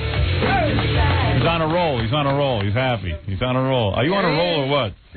How you doing, man? It's good to see you. I was complimenting you. Hey, good seeing you. All right, now. Hey, don't touch my neck. Don't touch my neck. Yeah, no, man. All right. He did Letterman last night. She killed on Jeopardy, man. I was watching. Did you watch Jeopardy? She was kicking it, man. I was Yeah. like, look at it, man. She was kicking on Jeopardy. Do you watch Jeopardy regularly, or do you just watch the Celebrity Jeopardy? I haven't watched Jeopardy in I don't know how long. And I thought it was a Saturday Night Live sketch. So I thought, wow. He had no points. Yeah. So I'm going, What did he call himself? He called himself Super Rob or something, I forget. I didn't watch it last night, so I'm not really familiar. Sorry. with what Yeah, she was glued in front of the TV. Oh, you lied. No, she actually was doing promotion for the movie in Australia, so she was on the phone. Like. Yeah, she was on the phone to Australian. I had to do this too. Tell me if you found it this way. I don't know if you promoted your book yet overseas, or I'm sure you've promoted your movies overseas and stuff. You know what? My movies, they have, when you do movies and they consider if there are more than two black people, it's a black movie. Oh, I see. There's no overseas money. No, they keep trying to tell you, oh man, this we can't do this movie because it's black. There's no overseas potential. I'm like, why is it when I go overseas, the people know me, but they say over there they won't watch the movie. You don't think that like in Australia they would watch a black film? They do watch them. And what happens? And I mean, you're not in real black films. I mean, you're not in like a black film where it's all black characters. Yeah, Phil Hartman's a black. Arnold Schwarzenegger isn't black. What Hollywood calls a black film, not the Jingle All the Way. Right. But if we had a memo come down on the film because we had black extras. I mean, for black extras, kids. We're in D.C. Yeah. I said, our black kids in D.C. They said, this is not a black film. I said, two black extras walking makes this a black film? You're kidding. You mean, it's like if you have 1/10 black blood in you, you're black. Wasn't that some kind of rule? If there are two black people in the film, it's a black film. It's a black film. Even if they're just walking through. Even if they're walking through, you don't even speak to them. But, I'm in radio. radio, and I'm embarrassed to be in it and everything. And it's a horrible medium. It's one step below circus clown and carnival geek. But I got to tell you, I go on the phone to these guys in Australia. And they're like, well, you're the shock jock. Tell us what makes you a shock jock. And I was just like, so offensive. you do about 10 minutes of that, and you really had it. Yeah. What makes you so offensive? Tell us something you did that was very offensive. Did you offend them? Because if you offend them, they probably get the feel for it. Well, you start to offend them, and then they hate you. They get mad? Yeah, they get mad. They go, well, what would you say that for? I said, well, I was giving an example of what I do. I'm making you feel like a skunk. So they go, no, I don't know. So anyway. I reduced a man to tears last night. He asked me what our latest, what's going on with the fines and all that stuff. Is that still happening? So I told him what we were fined for last time, and he cried. He laughed so hard he cried. Oh, really? Yeah. Like, I can't believe that. I heard we got fined just the other day. Now we get fined so much by the government that I just don't even pay attention to it. I almost had trouble remembering what it was. It's the kind of thing. Well, we don't pay. That's why I don't care. If you paid, you'd be like, yeah. We'd be on it, right? Oh, yeah. It'd be a whole new show. Oh, yeah, I'd be going through the papers. It was the Lenny Bruce show. We'd be going through our court transcripts. Oh, yeah. Oh, man. No, we don't pay the fines, and the radio stations didn't pay the fines for a while. Nobody paid them. And then all of a sudden, everyone started. But we're like diplomats. We ignore, like, parking tickets and fines. So if you ignore them, it's almost like they don't exist. So you move on, right? That's right. So the whole key is to hurt you. If he does that, like, God, he's not even mad. Yeah, right. He's not even mad. Yeah, they get all upset. So to get me to notice, and they fine you like 800,000. Then you really do notice. They really put the numbers on. Yeah. They love to find me. But anyway. Station manager comes in. So, Howard? Yeah. Oh, yeah. Then they get the big lecture. Who cares? Let them lecture me all day. I got nothing better to do. So, Sinbad, I was talking about your, I think it was your last HBO special. You've had a couple. Yeah, I did a third one. Yeah, you did a third one. Yeah. Really funny stuff. And I got on the air and was talking about how funny it was. It was really, really good. I mean, and plus, as Oprah pointed out the other day, I was watching on there, you did it without saying any dirty words, which makes me sick. You're brilliant. Yeah, I mean, that's I couldn't do that. Without dirty words, it's brilliant. It's not brilliant. It's because my dad and mom were like, they sit in the audience. Mm-hmm. I'm watching. Well, I don't know, man. I did a pay-per-view special. I don't think there was one clean word. No, all dirty words. I don't know. Well, I have to rely on that, you know. If you did a clean special, people walk out. You know how they keep saying, well, he's so dirty, but if you did clean, he changed. They want that from me. Now, people say they want clean. They don't want me. I'm telling you right now. That's they right. want family film. Yeah. Man, you do a family film, man. Nobody comes. 8 people go. They go like, but 8 people go like, but please don't change. We loved it. I'm saying, yeah, but they all go see people get blown up. They know all the other movies. Right. So people compliment you and stuff, but you want the money and you want a big movie. It sounds good. I tell you, with me, you take away the dick jokes, I'm a mime. Well, I don't have much else. I sat in the control room the last time he did the Tonight Show, and he actually behaved himself. And halfway through the segment, people said, "What's wrong with it?" Yes. It's really weird. And in my career, I'm damned if I do, damned if I don't. Because if I go out and I behave myself, like I said, okay, I got a movie out. It's a really good movie, and I want to attract an audience other than the people who would go see me normally. And I thought that the movie deserved that. So Leno says to me, "Look, last time you came on here, you spanked lesbians. I really never wanted you on again, but do you think you could go out there and behave yourself?" I said, "Yeah, I believe I could do that." I said, I firmly believe that I went on your show with lesbians because I wanted to make it funny. I mean, this is my sense of humor. Well, why would they put you? It's like having Gandhi on. Do you think he'll eat? What do you think he'll do? Do you think he'd take an enema on stage? I'm like, man, people do what they do. They want a guest on, but don't do what you do. Yeah. Say we got your name. Can we publicize we got you? Yes. But don't do what you do. But okay, I said to him, Jay, you got to understand something. I want to go out and talk about my film. That's all I want to talk about. I don't even want to waste time with lesbians. He goes, okay, so you can come on. Okay, so I go out there and I answer his questions about the film. And afterwards, he says to me, "I think that was all right. Do you think that was all right? Do you think it was all right?" I go, "What?" In the control room, and the people are actually saying, "We watched it." What's he gonna do? I said, Howard's selling his film, Jack. Everybody's sitting like just waiting. Yeah. They're waiting for the button. Right. And he's like, yes, he did. He just. So I did it. I did what Jay said. But wait a second. I did what Jay said. Yeah. And then that idiot came out, James Carvell. I don't know what the hell his story is. I can barely understand him. How he advises a president, I don't know. He starts talking, and I'm sitting there. I said, you know what? I'm not going to sit there and make out at the end of the couch. I'm just going to sit there like a normal person. Maybe people go see my movie, whatever. I'm sitting there, and 2 seconds later, Jay turns to me and goes, don't you want to say something? Don't you want to interrupt? Right. He was praying that Howard would fix this. And then we go to commercial, and Jay goes, well, why don't you, you can feel free to say whatever you want. You can say whatever you want. You can interrupt him. You can do whatever you want. You can do whatever. I go, wait a second. You told me 2 seconds ago to behave myself, but I did it. Leave him alone. Now I'm being my own man. I'm just being calm on the couch, and you're getting pissed off. So then I open up the newspaper. They say, Howard's too calm. Yeah. I go, wait a second. They're always telling me, why don't you just answer the questions and be calm? So now I answer. They don't want that, man. No, it's like I got a 3-year moratorium. It's the life of a critic. Right. What makes a man a critic? How do you wake up one day and say, I have no skills whatsoever. I have no ability to do anything. I will talk about folks who can. Right, yes. And I can't like too many of them because then I won't get the job. Yes. See, the critic was like, oh, he was great. Oh, he was good. Oh, he has special skills. The idea of critics that hate 99% of stuff and to like one that makes no sense. Right. Just out of left field, like somebody, you go like, I can't believe he liked him. Or how about I have found with critics that when they like my book or they like the movie, then about a month later there'll be some Johnny-come-lately critics who will go, it's terrible. They have to contradict what everybody else says. And you know what they'll say? I can't believe that the mainstream press fawned all over. Yeah, right. So I finally get... So listen, I make a movie that they say is funny, it's delightful, romantic, all these things, right? So I figure I'm going to be praised. I'm praised for a while, then all of a sudden the critics go, you know what? That's a fake. This guy's a phony. He's a phony. He's fooling us. What are you fooling you? I gave you a movie that you all love. Yeah, now I suck again. So you cannot win. Well, the best was you got his appearance on Larry King was reviewed. Yeah, my appearance. I went on Larry King and I promoted the movie, and the guy in the newspaper goes, Howard didn't pull down Larry's pants and sodomize him, or he didn't do it. I love Larry King. Yeah, I mean, I just went on, and I'm not a real Larry fan, but I said, love Larry, man. I said, hey, if the guy is going to have me on and let me promote, I'm not going to sit there and jerk him off. Yeah, I'm going to go on and answer his questions. That's why I'm going there. See, they don't understand this is your show. See, these people don't do anything. Yeah. They get up in the morning and go like, who did something yesterday? What? You did what? And a lot of times they don't even go to the things that they're reviewing. Right. Some guy will call him, man, it was no good, was it? And he'll write down, I heard the show was no... They'll just destroy your show. I had a reviewer. I had a reviewer like that. Kay Gardella never saw my videotape, reviewed it, and gave it a bad review. And then we called her on the air and said, "Did you see it?" She goes, "No, but I know it's you, and I know I'll hate it." I said, and then she said she finally admitted she read somebody else's review. And then just copied it down. Yeah. I admitted it on the air. I had a review, man. I was in Wichita, Kansas. I just started comedy. I was in Kansas City. Yeah. I'm on stage talking about the kids. I'm talking about being in the military. They said my urban sensibilities clash with the herbal tea sensibilities of the room. I'll never forget that. The herbal tea. I'm sitting with a grunge, just like a grunge crowd. Right. These kids would sit out there, and they said, the herbal tea sensibilities of the room. I said, man, these like kids like from guerrilla warfare. So basically, you agree with everything I said, that everybody sucks. I love that. I love that. We're having a meeting in the mind. As far as critics, I'm like this, man. You sit there and they talk about your movie. The first time it got me.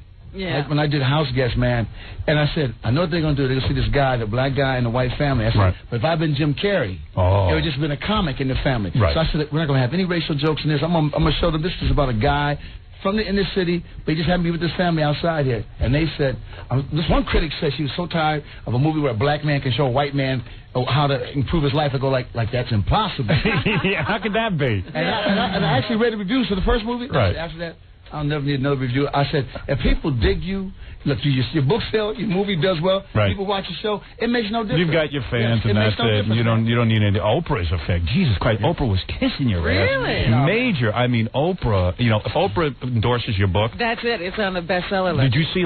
That aired. I think it aired last week. It aired on Friday. Did all of a sudden you sell 10 billion books after Oprah? About 10. Did you? At least 10. 10 books. No, I mean it's really. I mean it's unbelievable. I mean, isn't she scary up close, or was she all right? No, Oprah. She was okay. People, man. She is. For you. She's cool. Hates my guts. Well, but still it's cool for you. Yeah. See, even if they hate you, you don't want lukewarm. You don't want lukewarm. Right. At least she's definite. You want them to hate you or dig you. Right. I don't want somebody to go like, he's all right. That's a nice kiss of death. Yeah, right. Either hate me so I can dog you. Right. Or like me so I can go in your show. But see, just be clear about it. If you hate me, I can go to left field with somebody. So the more somebody hates you, the more you can dog them. You can just go on stage and rip them up. So you're really behind this book. You're going out promoting it. You did Letterman last night. What is this book about? Well, first of all, Sinbad went on Letterman last night. He got the same rap I get. Certain people get a rap before they go on. What is the rap? The rap is don't touch Dave's neck. Really? Yeah, Are you get that. touchy-feely person? No, they tell everybody. They're scared that you're going to hug him. And a girl walks up to me, look up, when you go out there. And I thought she was about to tell me some... Yeah, I thought it was just me. I thought something happened. She was like, yeah. Dave had an accident a few years ago, and don't touch his neck. I said, who's been beating Dave up? I mean, I thought guests been going on like pulling Dave's neck out and pulling him to the ground. Well, you know what happened to me? One time I did a bit where I put my hand. I said, no one ever touches you on this show. They had told me not to touch his neck, and I started to touch the back of his head. I wasn't going to grab his neck. I started to touch the back of his head. Well, come on. When someone tells you not to touch somebody's neck, I got to see what's going on. So I started to touch the back of his head, and he's like, no. Then when I go out, I always hug him, and I give him a nice big hug. I give him a tight hug because he gets, don't touch my neck. He'll start saying, don't touch my neck. Now, this is a psychosomatic illness. You understand? There's nothing wrong with this guy. It couldn't be wrong for this long without him dying, could it? I went to a guy. I used to have a bad back. I thought it was something like maybe I lifted some weights or something. I did something wrong. I'm telling you, I went to this guy, Dr. John Sarno. He showed me. He proved to me. The guy's written many books. He's a MD. That back pain is psychosomatic. Well, I need to meet him because I got an L5 that's like been jacked up for 3 years. Let me tell you something. It's all in your head. Now, I know you don't believe that right now, but if you saw this guy... I believe. I'm looking for cures, man. I'm telling you. It's a toe thing. I couldn't even go through this show without laying down on the floor. That's how bad it was. And then as soon as this guy got a hold of me, 2 weeks later... Right, Robin? Yeah. No more back pain. Before I leave, give me the info. All right, I'll give you the info. You got to read this guy's book, Dr. John Sarno. It's real simple. Take your day to read, and you'll get the whole thing. But anyway... I told Letterman about this. I said, don't you see your neck? It's all psychosomatic. I said, what were you, in a car accident? There's nothing wrong with you. This guy's so depressed and so down and so hates what he's doing.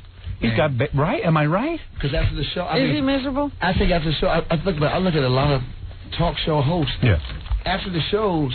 You just see them like this, like, I made it through another day. And they keep telling me, Simba, I want you to do a talk show. I said, no. No way. I am not going to do. I don't know many talk show hosts after the show. Hey, man, y'all want to listen to me? Let's hang out. Y'all want to hang out? They're all depressed. Everybody's like this. Hey, were the numbers good? Did I beat so? I was like this. Right. Oh, God, I don't want to live like, I don't want to worry every day. You don't want that kind of pressure. I don't want to worry about my ratings every day. I don't. Now, in this book that you wrote, let me get to the book because I know Sinbad's got... Yeah, I would like to know about the book. Sinbad's got a hell of a schedule. I mean, he's doing Good Morning America next. Yes. Joan London's a little piece of ass. I see her all the time in the street. She came on this. Yeah, she's fine. She's good. She's good. Fine, man. She's a good little piece of ass. I got to get some of that. I'll have to work on that.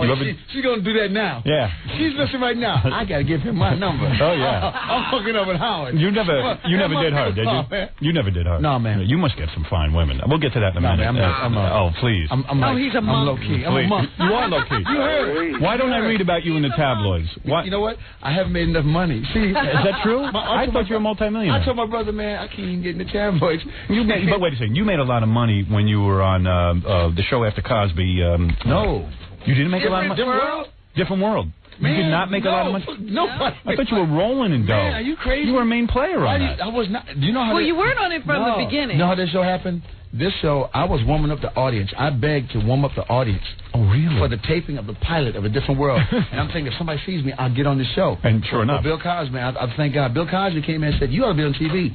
Put me on his show for episode, and then put me on A Different World. But on A Different World, I was like the 8th guy out. The jokes you saw me do, I would just bogart and do them. Oh, really? Maybe I would just sit there and just do the writers would fight with me all the time. It seemed to me like in the last season or last 2 seasons, you were on a lot. Debbie Allen would save me because know what she would do? Is she annoying? Debbie was cool, man. Really? Debbie saved me on that show. She seems a little affected. You know what I'm saying? She is the coolest. Really? Look, you're talking about people he gets work from, Howard. Anybody you don't like, Sinbad? I just don't deal with it. If I don't like somebody, I don't even deal with it. I don't even go there. You don't even go. I don't even go there. Right. You don't have to at this point. I don't even go. If you say something crappy about somebody, it would just make a lot of news. Say something bad about somebody. What about Ellen DeGeneres? You're a comedian. Do you know her? Ellen was on the road with me. Now, the thing is, back in 85, when I first got to L.A., Ellen used to travel with a girlfriend. Oh, yeah. So she was pretty open about it. Ellen traveled with a girlfriend back in 85. Right. So when I was watching America go, is she gay? I said, of course she's gay. They already knew. They want you to come out your mouth. Right. They knew she was gay. Everyone knew she was gay. Everyone knew, but they wanted it to come out of her mouth. Don't you think she's being kind of extra gay, though, for Sweeps Week? I mean, she went to the White House and was making out with that girl. They're getting triple money. Right. For triple money, I hug my boyfriend. Right. And plus, it's probably a relief. Right. It's probably wow. Finally, I can do it. Must be like, if a person's been like a very light-skinned black, acting like they're white. Finally, somebody says, man, I am a Negro. Right. And he goes, okay. It's very liberating. He goes to all the R&B joints. He's hanging out. Right. He's giving people five. Like, man, I've been tripping for a while, but I'm back with the people. And your career is going well. You wrote this book. Yeah. All right. So you're going on Good Morning America. Then you got CNN. You got a lot of different. You're going on Regis and Kathy Lee, right? We're doing that thing. This is called the Beg Bomber book, but you act like you're not doing that. Right. You act shocked when the book comes up. Oh, Oh, yeah, sure. The book in Sinbad's Guide to Life, Because I Know Everything is the name of the book. And in this book, this is really sort of about your life, but it's based on your stand-up comedy, right? Some stand-up, some stuff you make up. You lie a lot when you write books. You do. Because, you want to make people feel like... You make it more exciting. Yeah, like you had this exciting life and things. Right. Now, you were married, right? You were like me. You married did you marry your high school sweetheart or something? No, I was in the military. I met her when I was in the military. She was going to college. Right. And so you met, and you figured, hey, this is it. This is it for the rest of my life. But you were a young man. You didn't know. You didn't know you were going to become this famous. None of this had happened to you. No, it had nothing to do with... I think the fame affects people with you sometimes.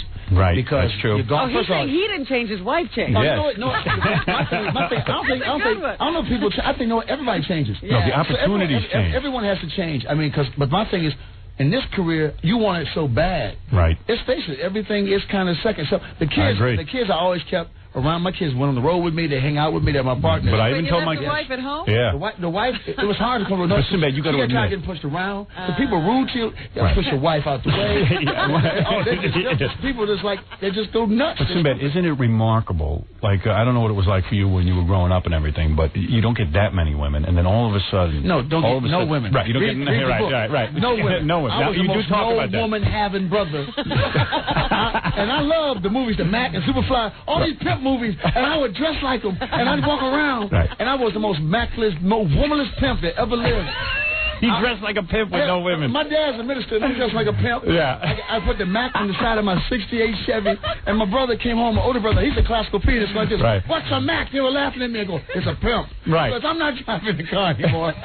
So you would even dress the part and everything, but you could not. And you got to admit, I mean, for me, I know I have this struggle. I discussed it with my wife last night. I said, I have this struggle. I said, I cannot believe that women would find me attractive now. And they do come on to you. I do a joke, man. You can be the ugliest man in the world. Right. And all of a sudden you get money, they will find some there's something about him that man, money and fame. Suddenly you're smart. Oh, when they think you got money, I didn't have. So they thought I was making Eddie Murphy money. Right. And he goes like, shit, that's fly. So we're like, I'm barely flying coach, but she thinks because I'm on this show, I'm living large. Right. Right. So the women all of a sudden are there, and it is a temptation. I don't care. Remember the first time it happened to you? You go somewhere and you had to put no effort in. I mean, I was one of them brothers bring ink pens, pads, and paper. Right. I'll do the thing. I'll walk into your car. Right. I know it's gonna be like a 4-month event, and I'm really gonna try hard. So remember the first time I walked somewhere and the girl looked at me and just gave me this look.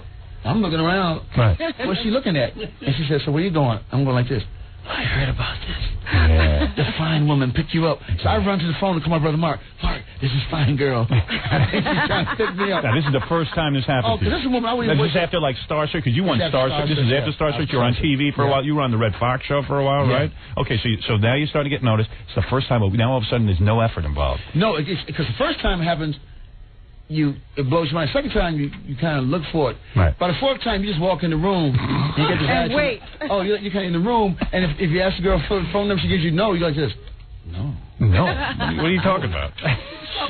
What is no? What is that? What do you mean no? No is not in my vocabulary. And then you have to then you have to start checking yourself, man. Right. Because what happens, I see a lot of young guys like ball players and young guys in the game. You get to the point you get spoiled so bad, you become a jerk. Right.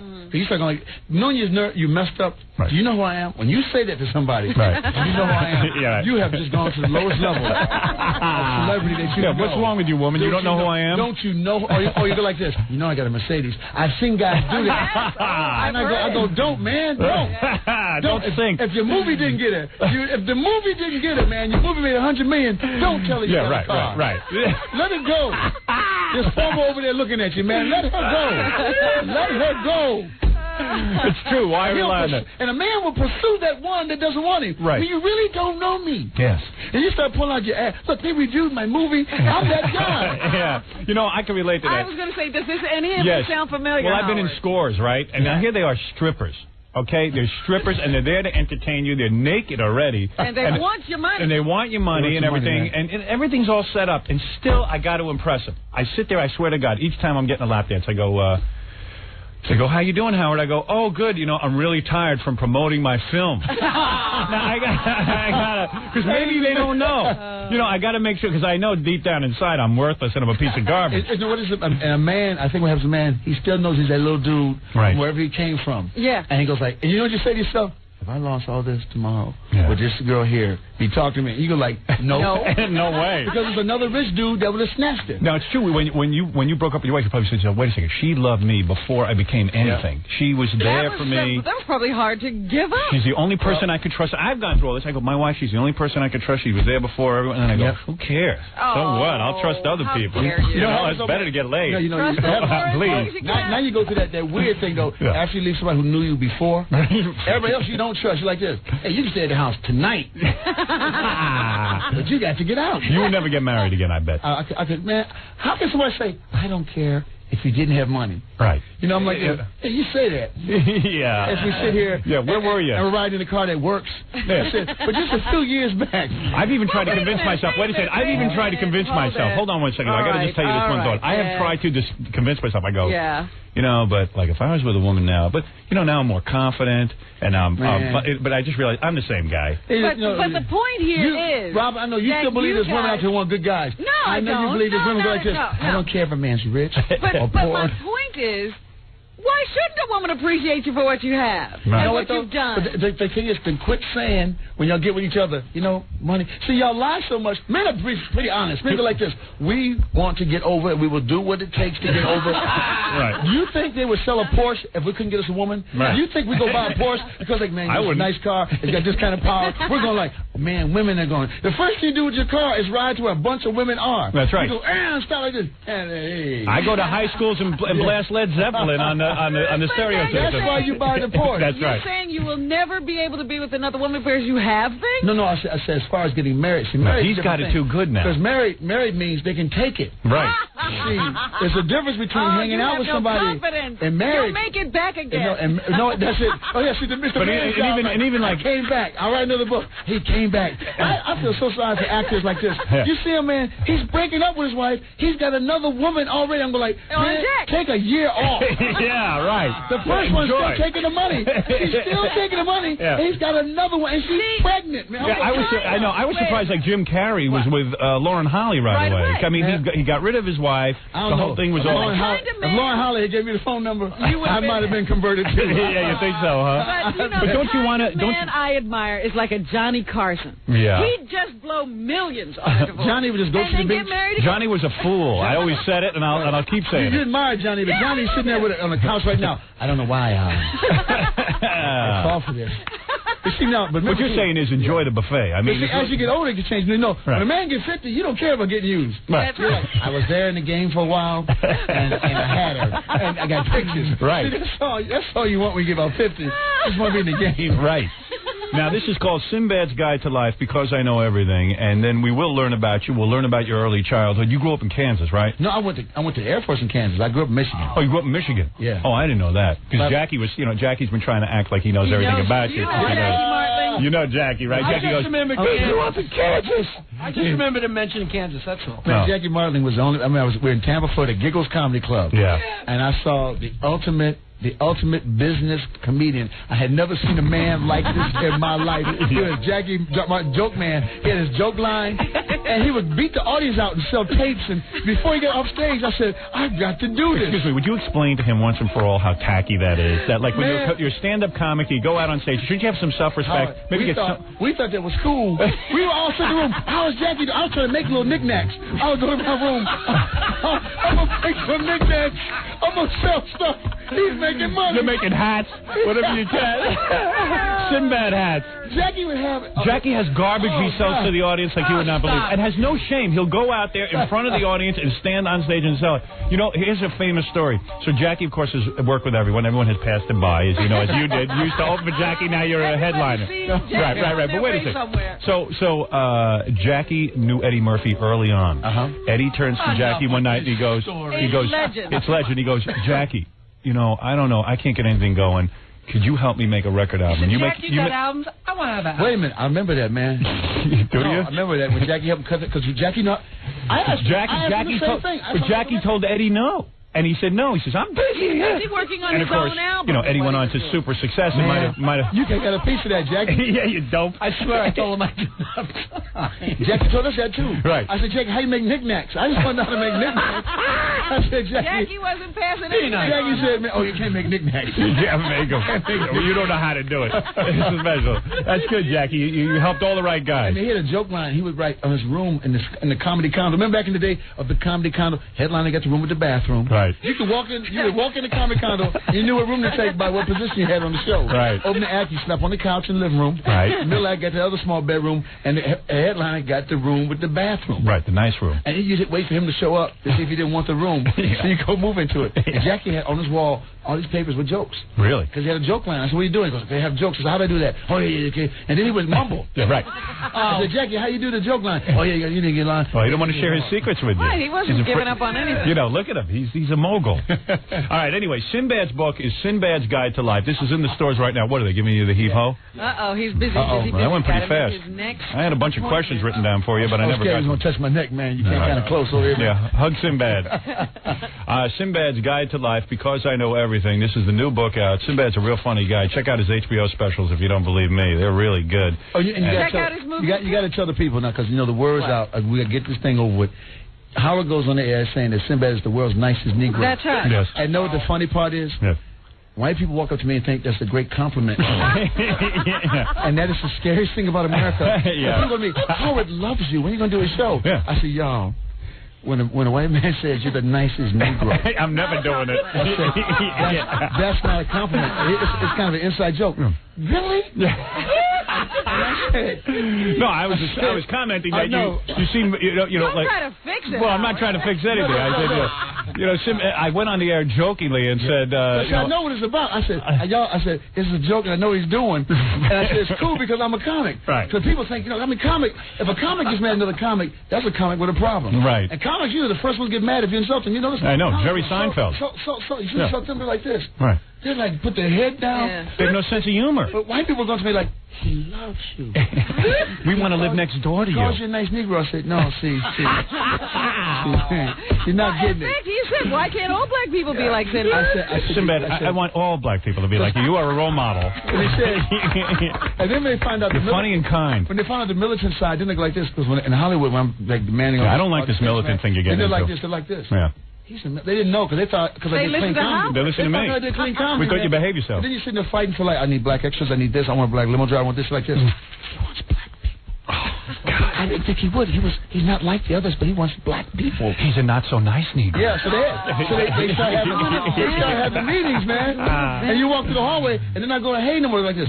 He's kind of dangerous. Man, what's his story all of a sudden now? He's the spook who sat by the door. Remember that movie? He's that guy. Yeah, he's angry. He's that guy. See, I had all the white people convinced that you were behaving yourself, and I was trying to help you. That's how you get all this mainstream work. Trying to get the career boost. Yeah, right. And you're gonna blow it. You're gonna go out there. And brothers got it. No man, Howard would dog you, man. Yeah, stop. See, brothers got called you a nice Negro.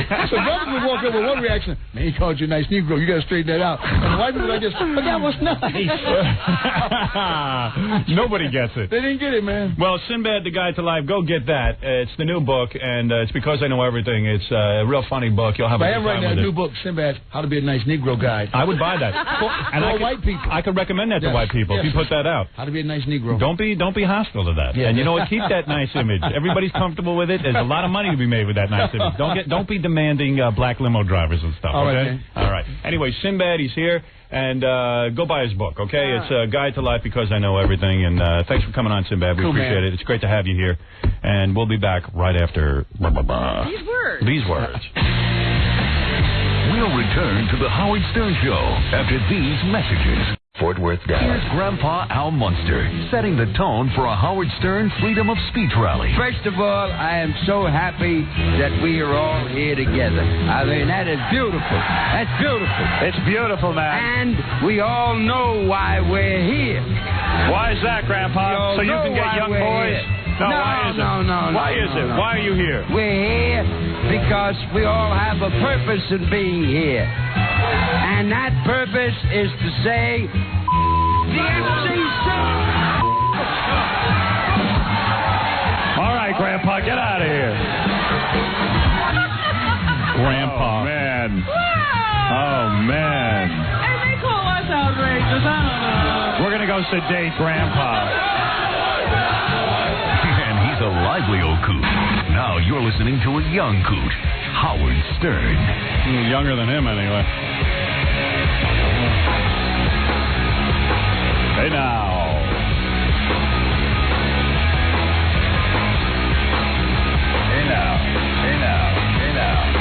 Jackie Penthouse, Joke Page Martling, Sergeant Pecker, the Joke Man, both 78 minutes of nonstop filthy jokes.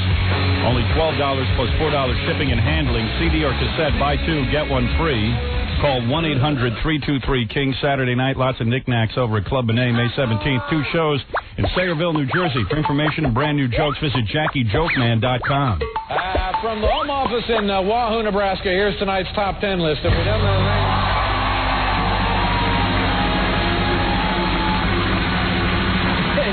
They were just going to sit there. The category tonight, the top 10 surprises in Howard Stern's Private Parts movie. Opening this weekend all over the country. Top 10 surprises in the Howard Stern movie. A lot of things you know about Howard, a lot of things you don't know here. Top 10 surprises. Number 10, brief cameo appearance by a topless Martha Stewart. I had no idea. Number 9, in 1983, Howard paid Cher $2 million for permission to use her hairstyle. Number 8, role of Baba Booey, played by Sir John Gielgud. No, I didn't know that either. Number 7, movie is about Howard's years as a gifted but eccentric piano player. Number 6, Stuttering John is the real father of Michael Jackson's baby. Who knew?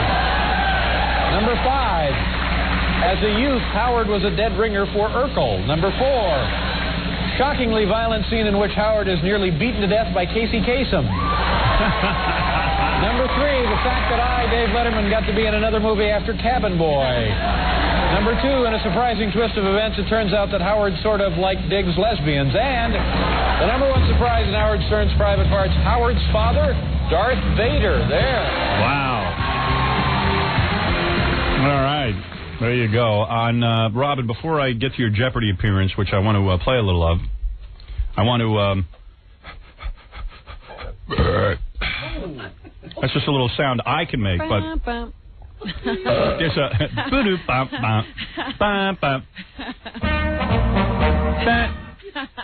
Hey, by the way, if anybody out there has tape of Kathy Lee Gifford yesterday saying to James Taylor, "Hey, James, how's your brother Alex?" and then him turning to her and saying, "Well, he's dead."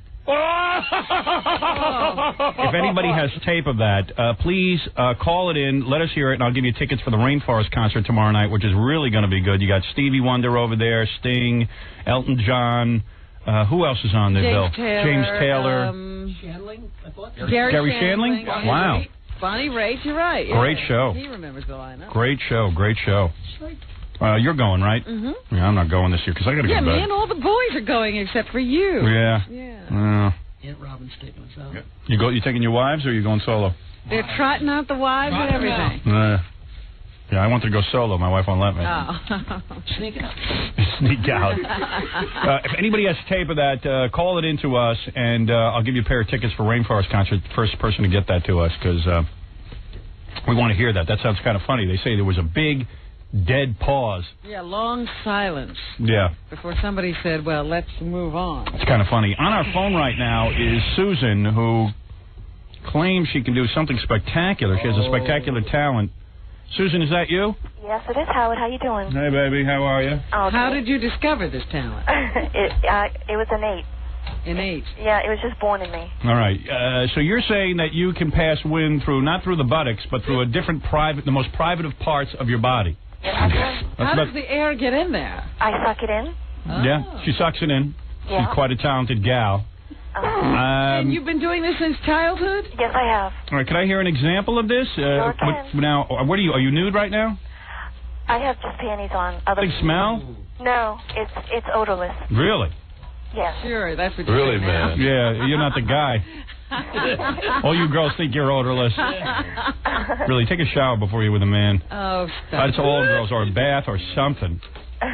God's sakes, even... What brought that on? I'm just telling you. I know what girls smell like. I know how girls smell. I know how girls smell.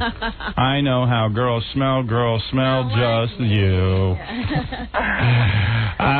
Okay, can I hear it? Yeah. All right, so you're nude except for panties. Yes. Your bra's off. Everything. Are you an attractive woman? I think so. How much do you weigh? About 145, 150. Whoa, how tall are you? About You better be 7 foot. How tall are you? 5'5". Oh. Hey now. Cannibal. You didn't think Cindy Crawford could do this. Yeah, no. Hey, maybe you could make love to Ellen. I would like to do this to Ellen. Yeah. All right, now don't blow a hole in the wall. Go ahead. Okay, hold on. This is an audible noise. Oh, my God. No. Wait a minute. Do that again. Okay.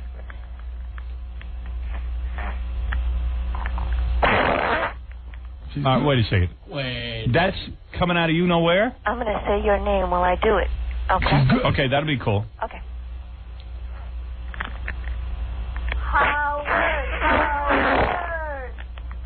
You got to come in here and do that. Can you come down here and do it? Well, I'm a single mother, so it's going to be hard. No, Well, bring I the know kid. when she's single. We'll watch the kid No, for you. I'm divorced. I have a boyfriend, so. So we bring the kid down here. We'll watch the kid for you. Oh, really? Yeah, let Baba Booey watch the kid. He's good with kids. Daycare.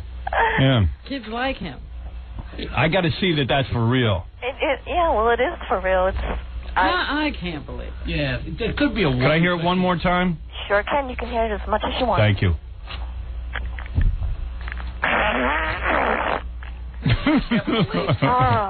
That's just not possible. It is possible.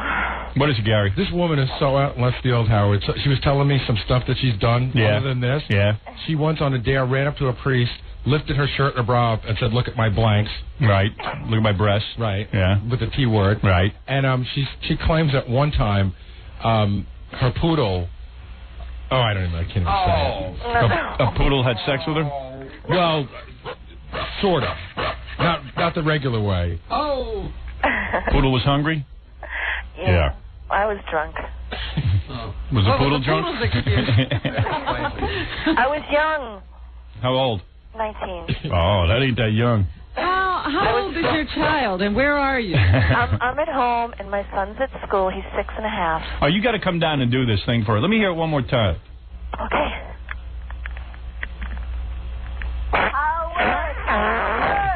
You know what's amazing? You're not losing any intensity either. No, I can go on. She just sucks the air in. Wow. Okay, I'll let you hear the suck.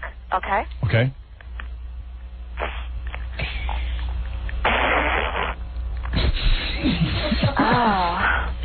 It sounds like you're getting into it. I am. What's that? Oh. It feels good. It feels good? Yeah. All right. You got to come in here and do it. I need verification. You know what? People are always saying to me, do we go too far? No, people go too far. Can I tell you something, honey? I think if you get down here and we get some verification going, I think you're going to make some money. You think you got a career? I guarantee if she comes down here, I could charge people right off the street to come in and watch you do this. God. Honey, I'm telling you.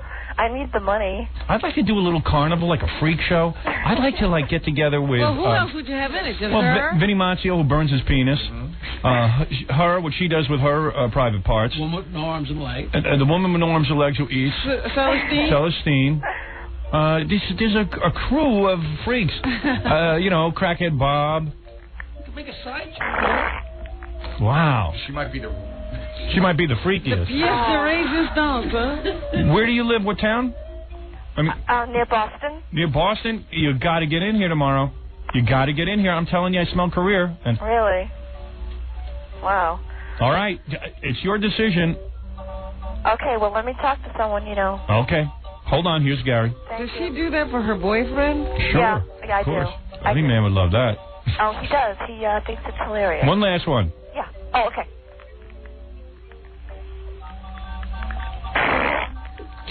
Sting just called. He would like you to perform at the Rainforest concert tomorrow night.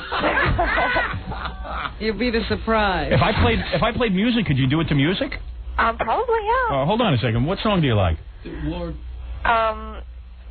Anything really. Could you blow out a candle? How about Flight to the Bumblebee? I haven't tried that yet. You got Fly to the Bumblebee? Fred, give it to me, because I want her to be able to hear it. Give it to me. Just tell me when to do it.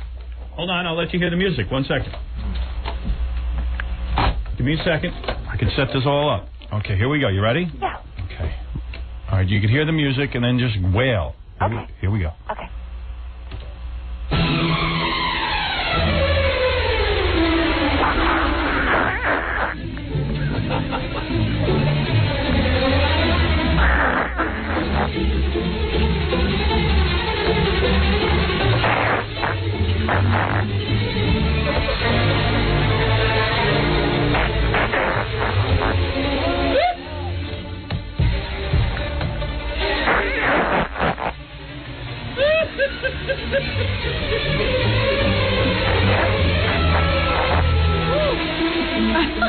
She's shrieking. Don't give up, honey. I don't think she is. Keep going. Okay.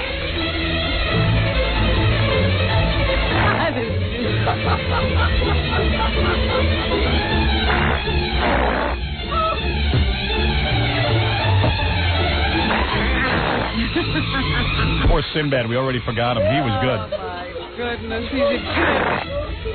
He's eclipsed. Don't stop, baby. You got Okay. Come on, the music's almost over.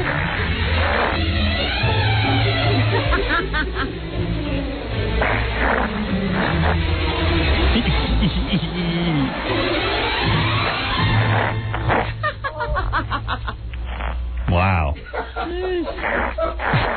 Oh, my goodness. Good for you. Good for you. I'm pooped. Yeah, I'll bet. Takes a lot of energy, huh? All right. Please come in and do this live. I smell career. I swear to you, I think I could put you on tour.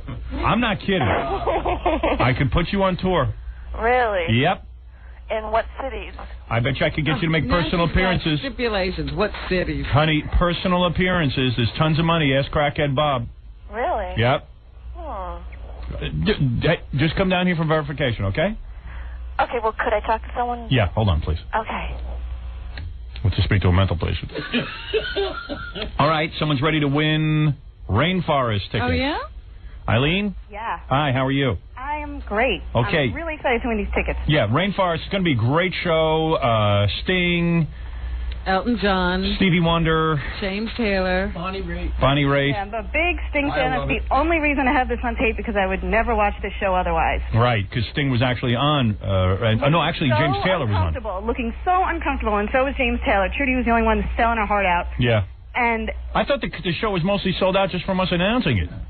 they said it was sold out, but they were also promoting some CD that they've recorded. Okay, yeah, because I know they sold it out like almost the first yeah, day. That's what I always thought. All right, so Eileen, you have the Kathy Lee tape. This is kind of funny, I heard. Is it? It was brutal. It was brutal. Kathy Lee's trying to be hip, and she knows everything about James Taylor. Yeah, she's trying to pretend that she's like a him close about his friend. brother Livingston, who's a recording artist, and blah blah blah.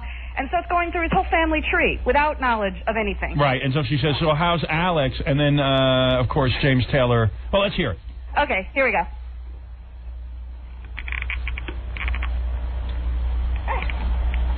I'm sorry, I'm new. That's okay.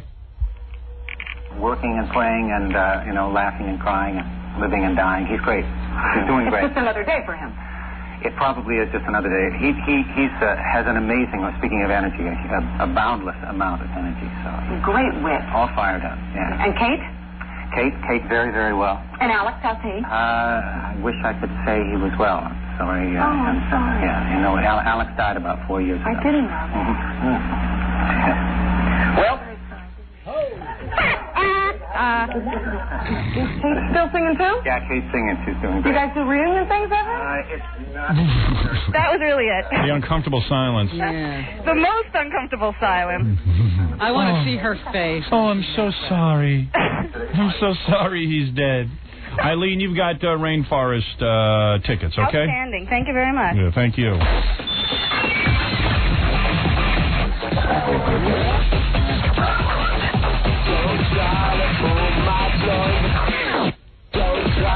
Yeah, I love to hear Kathy Lee make a jerk out of herself. So fun. She love it. My favorite thing. Yeah. Hey, Kim, you're on the air. Hi, Howard. This is Kim in Fresno. How are you? Hi, Kim. Hi, everybody else. I saw you on E! last night, Yes. and I was noticing something different about you. What is that? Did you have plastic surgery? Yes, he did. Yes. You did? Yes, of course.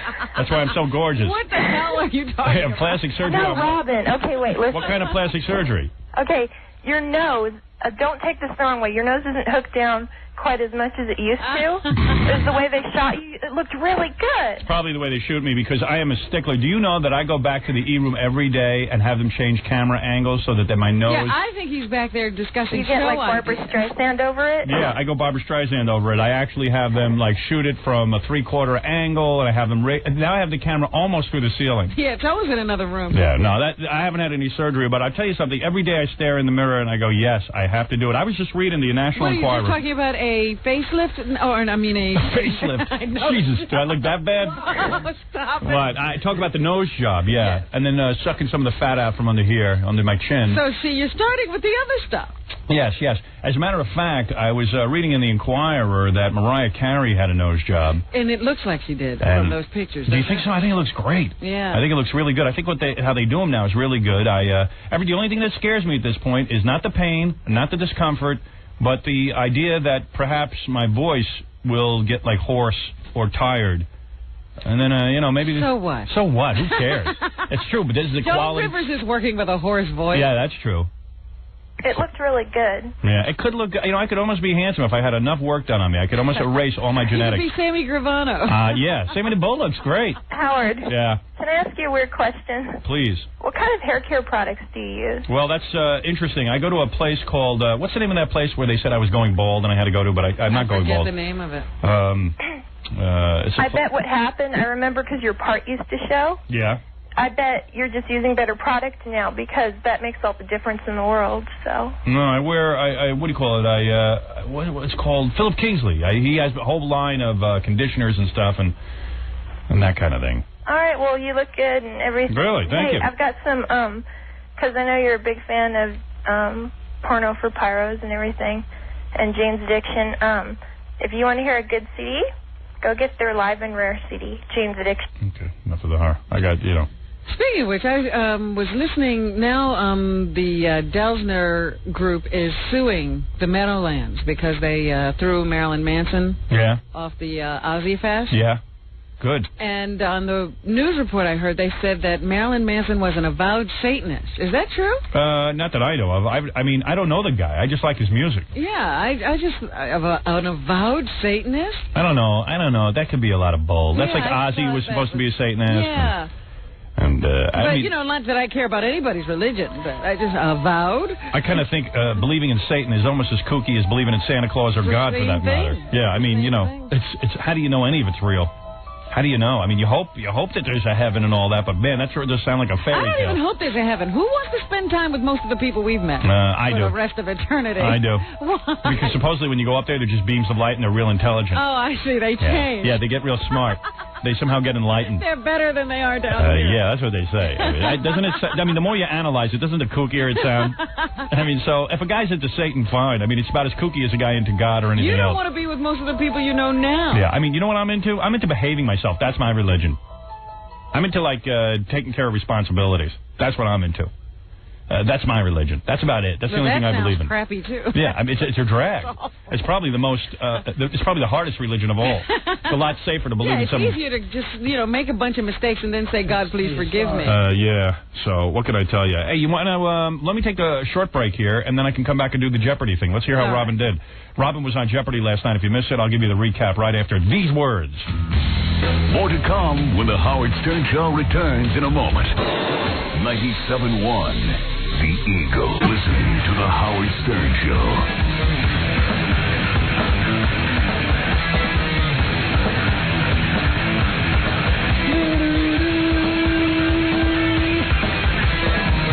Yeah.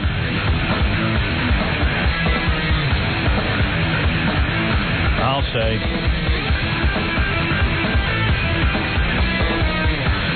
Just clear out these phone calls. We'll get right to Jeopardy, Robin. This is Diane on line 1. Yeah, Diane, what do you want? Hi. Yeah. Roseanne was on yesterday on the Oprah Winfrey Show. Yeah. Said she had her nose done, and ever since then it's been running. Sorry she had it done. Yeah, she's sorry she had it done, right? Yeah, and a few weeks ago on the home show, Christina Ferrari, you know who she is. Yeah. They had a doctor on with a computer screen and showed how they could fix different portions of your face. And they had one of you. Really? And showed how they trimmed your nose and how really handsome you look. I mean, not that you're not. Yeah, Not that you're not. No, but really, if you call to home show Christina Ferrari, they have a wonderful show. That's right. I went to see a doctor, and He did that for you, too. he did that for me, too. They have you go take these pictures of yourself in black and white, and they're real ugly. I mean, they get real close with the camera. The guy, there's no lighting or anything, man, and they pull your hair back, and they take these pictures of you from the side and the front. It's harsh. And then you go to, it's real harsh. Then you go and you see, when you had your breasts done, did they take pictures Yeah, they before? have to do that, too. Yeah. Did you have to stand there naked? Well, you're naked from the chest up. Oh, you are? And I mean, from the waist up. And it looks bad, right? I don't remember. Well, anyway, Did you really? So I anyway, didn't like my breasts anyway. How could they look good? I have the pictures. I've shown them here on the show, actually. I wonder if we've ever aired them. Yeah, I think we did. We aired them on something. So I think you were showing how good you would look. Yeah, and then, I mean, it really makes a big difference. And then the guy takes a pencil, and he starts to draw on it. He says, well, this is what I do. I just go like this. And I go, that's it? And I go, wow. What a difference, man. I mean, I could be really handsome, but I don't know. You know, maybe it just doesn't. You know, sometimes this is the discussion that goes on in my head all day. Yeah. Oh, I just thought it's like, hey, I don't know. Are you listening to me, ma'am? I just thought it was. Do you hear nice someone else talking? Ma'am, I'm just trying to have a conversation with you. I said I just thought it was nice that they showed one of you. Yes. On the home show. Okay, good luck. All right, thank you. I guess she wasn't interested. Doesn't understand the art of conversation. Yeah, maybe I don't. I don't know. But I was just trying to say to her, look. Every day I have this inner dialogue going with the nose thing. I go, hey, man, wouldn't it be great to look, be really cute? And then I go, well, maybe it won't even make that much of a difference. I won't be so cute. Then I go, what do I even want to be cute for? Because girls seem to like me anyway. You know what I mean? And then I go, yeah, but I'm not doing it for girls. I'm doing it for me. And then I hear stories like how people's noses run all the time, and who wants that? There's some people who are happy and some people are sad. Yeah. I meet people who are like we had that porno star who just had her nose done. She goes, no, it's like nothing. She goes, I don't even think about it. I had it done 3 weeks ago. I don't even think about it. And then, then you meet some other porno star, I swear to God, who said to me, it's the worst thing I ever did. It was stupid. Don't do it. It hurts. It hurt for a year. Still can't feel the tip. Yeah. And I go, oh. And you talk to other people, their noses run all the time. You know. Jesus. What are you going to do? Yeah. Then you hear Roseanne, and then you go to yourself, that's just Roseanne. What's she talking about? It's not going to happen to me. And sure enough, you're there. I can't breathe. Yeah, I know. Other people, man, they've had their noses on there every minute. They're like this. All that kind of crap. Sucks. Yeah, Joe, quick. Okay, hello? Yeah, turn off your radio. Okay, it's off. Yeah. Hey, first off, it's an honor to speak to you, Howard. Okay, thanks. I wanted to tell you a story. Yeah, I am a mental patient. I'm on disability. Yep. I'm on SSD. We're all mental patients. Some of us are on disability, some of us aren't. Let me explain the story real quick. You know what SSD is, Robin. That's a vaginal disease. I was doing some cocaine with some bad friends of mine 3 years ago. Bad friends. And, yeah. And I happen to have a Mac 90 and various shotguns and stuff. Yeah, coke and guns don't mix, but go ahead. And anyway, my aunt, who hated it, I hated after she did. I hated her when she did this, but now she really saved my life by calling the Stark County Sheriff Department and having me picked up. Make a long story short, they took away all my guns. Oh. Took me to Timken Mercy Hospital. Yeah. Where I was in the emergency room. I didn't want them to treat me, so they tied me to the bed. Yeah. And I told them to buy your book, Private Parts, and the nurse come over and said, we hate Howard Stern. You're going to go to Massillon Psychiatric Center and really learn what it's like. So your aunt turned you in for using cocaine and having guns. Exactly. They took you to the hospital. They tied you down, and as soon as you brought up my book, they said, "Okay, we're going to teach you a lesson and You're crazy. We're going to put you in a psych ward." That's right. Wow.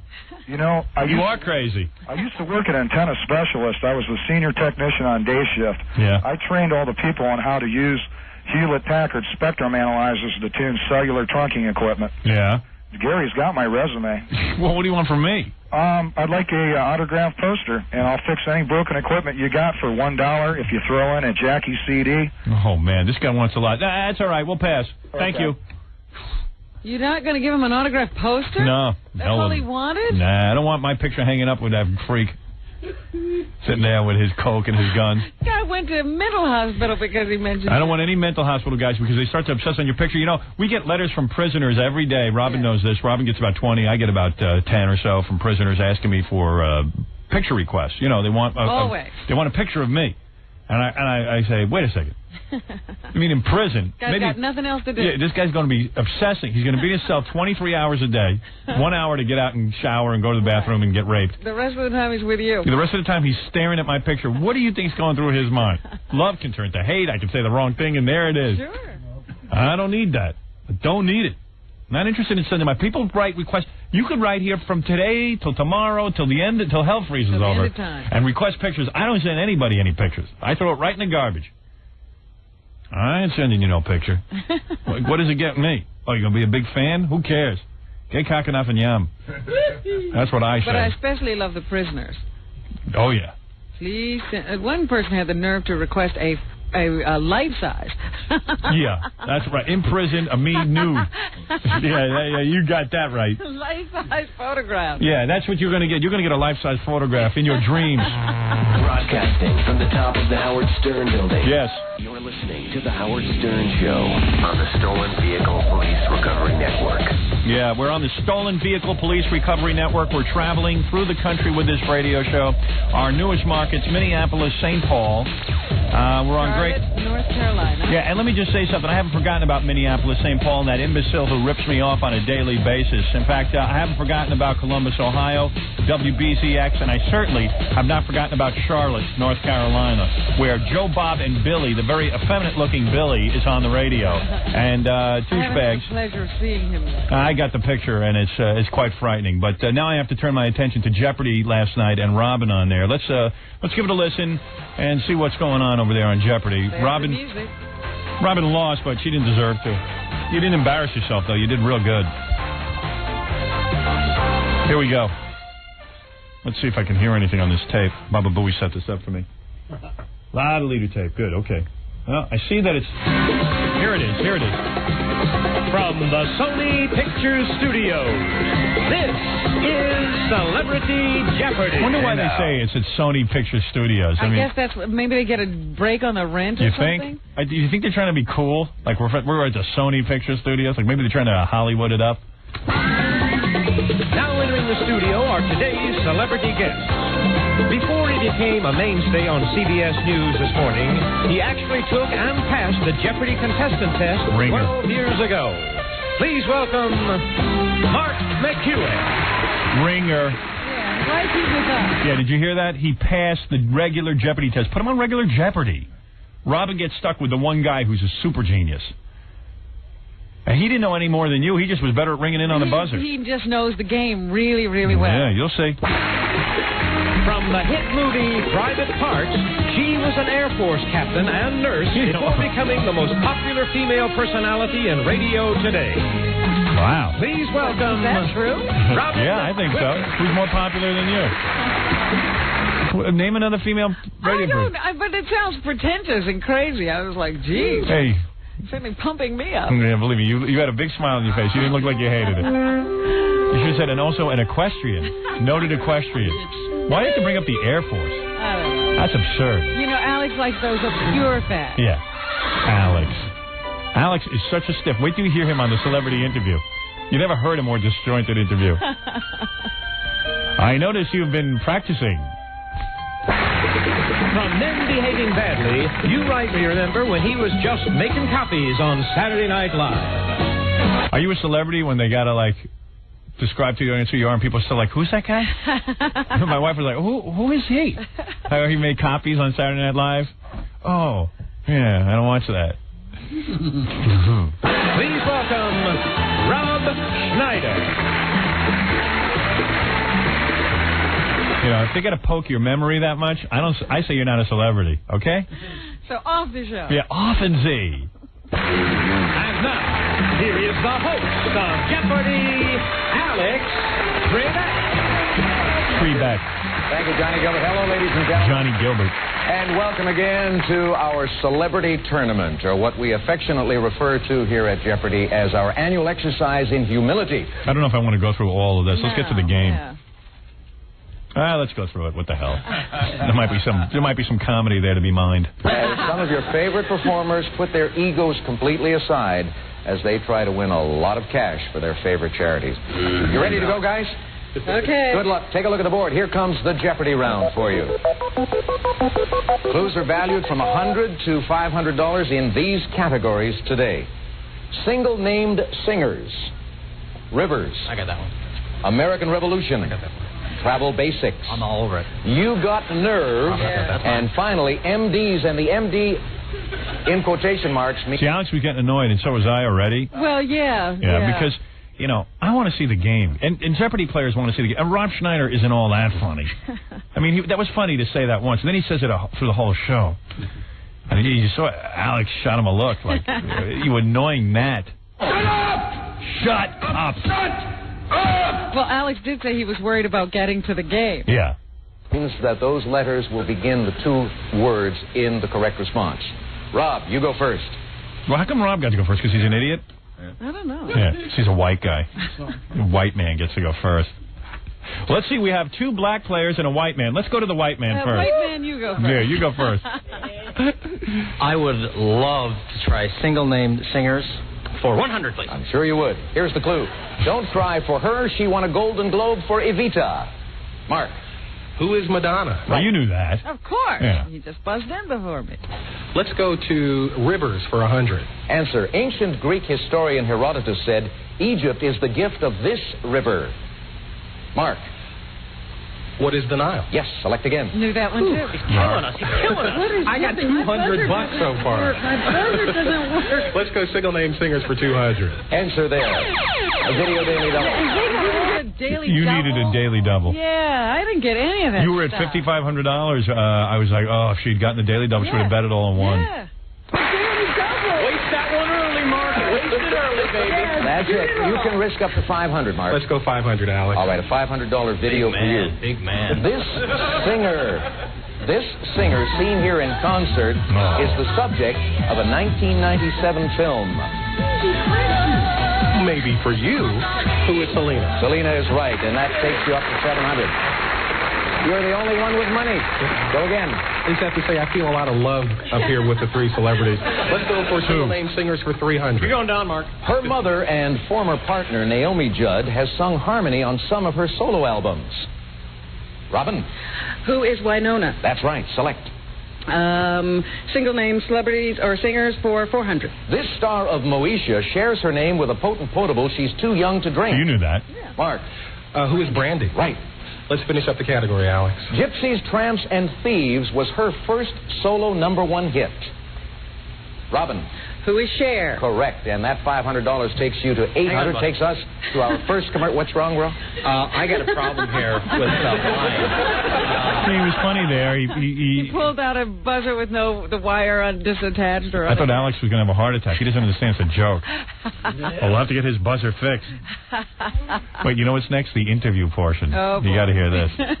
What a stiff this Alex Trebek is. I mean, he's a bright guy. I understand he's a Mensa guy. Yeah. Like he's actually a card-carrying member of Mensa, which means you have a high IQ. Yeah, which is you got to have a high IQ, at least over 130. Yeah. But God, he can't interview. Now we know why Rob has not been ringing in cans. We'll clear it up during this break. We're coming right back. Alex doesn't want a mockery made of the game, and I can see why. I want to hear the game. I want the game. I don't want to see that idiot yelling out and carrying on. I want to see the game. You go on the game, play the game, goddammit. Don't ruin it for everyone else. All right? Unless you're really funny. Seriously. As you heard in the intro, Mark McEwen has taken the Jeopardy test. Yeah. Taking you 12 years to get on the program. Is it just as you expected it to be? Now listen to this kiss-ass answer. Talk about a kiss-ass. Mark McEwen. Now, there's a nice black guy. Man, why can't everyone be like him? We found out today Sinbad's a radical. Why? So your new guy is Mark McEwen? Mark McEwen, man. I'd live next door to him. Listen to this answer. Alex, I'm about to burst into flames. Really? It is so much fun. It's I wish a you treat had. to be standing here with you with Robin and Rob, and this is more fun than I thought it was going to be. And you've got your 2 kids at home who are watching. Well, if I have... They had to say he had 2 kids because that was an awfully gay-sounding answer. I'm having more fun than I ever thought I'd have. I'm about to burst into flames. I'm about to explode, Alex. Alex, I'm giving you such a gay answer that I must mention I have a wife and a child. Actually, has 1 child. Alex had it All right, wrong. Alex got that all screwed up. Too, that I've been out of town for a while because I only have a daughter. See, Alex saw 2 names for family members. He just assumed those were his 2 illegitimate children because he was a black man. No spouse. Right. Involved. No. Yeah. So let me get this straight, Mr. McEwen. You're a black man and you have a wife and a child, and not just 2 children and no wife? No, I'm about to burst into flames. I'm white hot. Mark makes Sinbad look like a warrior. Man.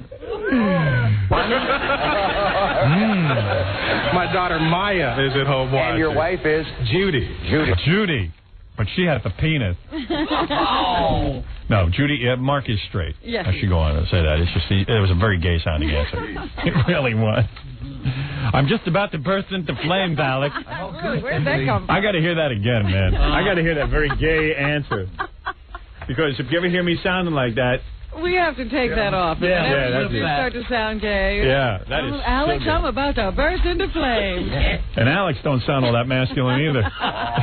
What a party. Just to get on the program, is it just as you expected it to be? Alex, I'm about to burst into flames. It is so much fun. It's a treat to be standing here with you with Robin and Rob, and this is more fun than I thought it was going to And be. you've got your 2 kids at home who are watching. Well, if I have 2, then I've been out of town for a while because I only have a daughter. My daughter Maya is at home watching. And your wife is? Judy. Yeah, All right, Judy. Robin Quivers. Rhymes with duty. That's what a man's ticket smells like. Oh, Yeah, let's go to Robin. She'll burst into flames. I mentioned that you've been practicing on the program.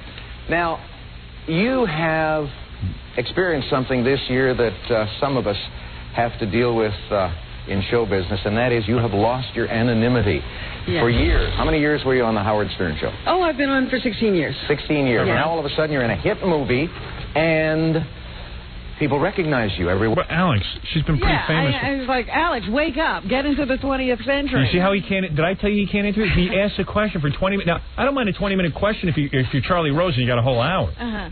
This guy's got 3 seconds to wait for an answer. The question. Now, you've experienced something that very few of us have. In the business. Yeah, we. What do you mean, Alex? Put a hat on. No one will recognize Let's walk you. down the street, Alex. See who gets recognized. Yeah.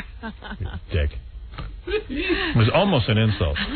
Completely negating your entire radio career. Absolutely. Where you go? Yeah. Well, that's Has it been happening changed? for a while. Yeah? It's been happening for a while. We do a TV show on E, and we've had a couple of other opportunities for great exposure. But the movie, of course, has bumped it up quite a bit. Yeah. Changed your life just a little bit? Just a little, yeah. Okay, good to have you here. Rob Schneider? What? I'm all right. We No, fixed I'm the okay. signaling button for you. Thank you. I appreciate So you're that. okay? No, I got Mark right where I want him. So confident, he's peaked, frankly. You're ready to take him? He's going. I don't know. Rob Schneider was really annoying me. I mean, really annoying me to no end. Just throwing him off. He's just let you and Mark Just play. let Mark and I play. Well, essentially, that's who was playing. You're right. Maybe I should go to round 2, Jeopardy round 2. Okay. You know what I mean? Well, Jump they're ahead. getting right to it. Or No, you this mean is still double Jeopardy? Double Jeopardy, yeah. Double Jeopardy. Mark, how does it feel? I'm about to burst into flames. With you, Alex. Ooga. I'm squishy. All right, so the game goes along, and let's get to Double Jeopardy, okay? Yeah, where I also didn't get a daily double. Yeah. They were discriminating. Let's see, I don't know. I just fast-forwarded. I don't know where we're going to end up. Let's take a try. Bees don't always have private baths, so inquire in advance. Rob. What is a bed and breakfast? Yeah, go again. Okay, travel basics for 300. If you travel by train in... That must be still first round, right? I guess. 300. It goes 1, 2, 3, 4, 5. It goes 2, 4, 6, 8, Yeah, all right, wait and 10,000. Hey, don't get fooled by that. Rob couldn't answer any questions. That's misleading. This leader tape between the... Yeah, why don't you take me there? Okay. It's kind of fun. I love Jeopardy because I'm such an idiot. Baba Booey. See, I know enough not to go on there. Rob Schneider should know enough not to go on there. Well, he knew. He said, I'm going to be so embarrassed. Yeah, so then what are you doing there? You're so desperate for publicity that you go on? I understand they had trouble getting him there. They, like, were threatening him. Yeah. You get your ass here. It's like, wait a second, I'm going to be beaten by a radio person and a weatherman?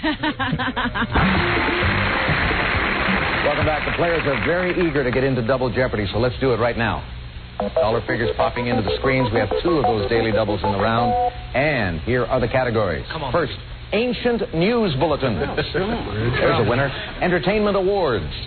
The Main Course. Art. Politics. And finally, Classic Books and Authors. Rob, you go first. Ooh. Let's try Classic Books and Authors for 200, please. He wrote The Adventures of Huckleberry Finn as a sequel to Tom Sawyer. Robin. Who is Mark Twain? Right. The Main Course for 200. Baked ham may be topped with rings of this tropical fruit for which Hawaii is famous. Mark. What is pineapple? Yes. Entertainment Awards for 200. What? In there with that food question. Yeah, I know. Now, you see the size of him. I know that pineapple. Husband and wife Oscar winners. He won for The Color of Money, she for The Three Faces of Eve. Mark. Who are Paul Newman and Joanne Woodward. That's it. Entertainment Awards for 400, Alex. With 10, he's won more Emmys as Best Game Show host than anyone else.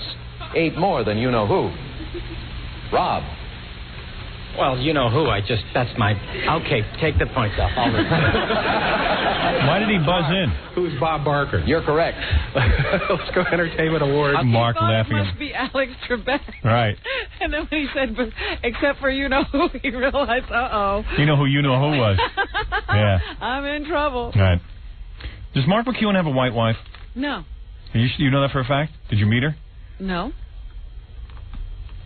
Gary told me he thought that he had. I don't know. He could. I don't know. I'm almost sure he does. Yeah. Because he used to live in the building next door to me. Yeah. And I ran into him and this woman on their way to the movies one day. This is, I don't know, 4.5 years ago. Yeah. And she was white. She was? She's pretty too. Really? I don't know. Why would I know? What's her name? Judy? Yeah. Sounds white. Baba Booey. No Black Judy? I know one Black Judy. Black Judy. As a matter of fact. Yeah, I know Black Judy. Sure. You know old Black Judy, remember that? I knew in Roosevelt a girl named Judy who I had a crush on. She was black. Big afro, skinny. See, there's a Black Judy. Big full lips, flat nose. I loved it. I wanted to get in her pants. Was she like, did she look She was the girl who told me that. She goes, what are you, insane? I can't go out with you. Yeah, our ass is beat. And that was the end of it. She's a smart girl. Yeah, very smart. She didn't want anything to do with me. We could try that one again. For 600, please.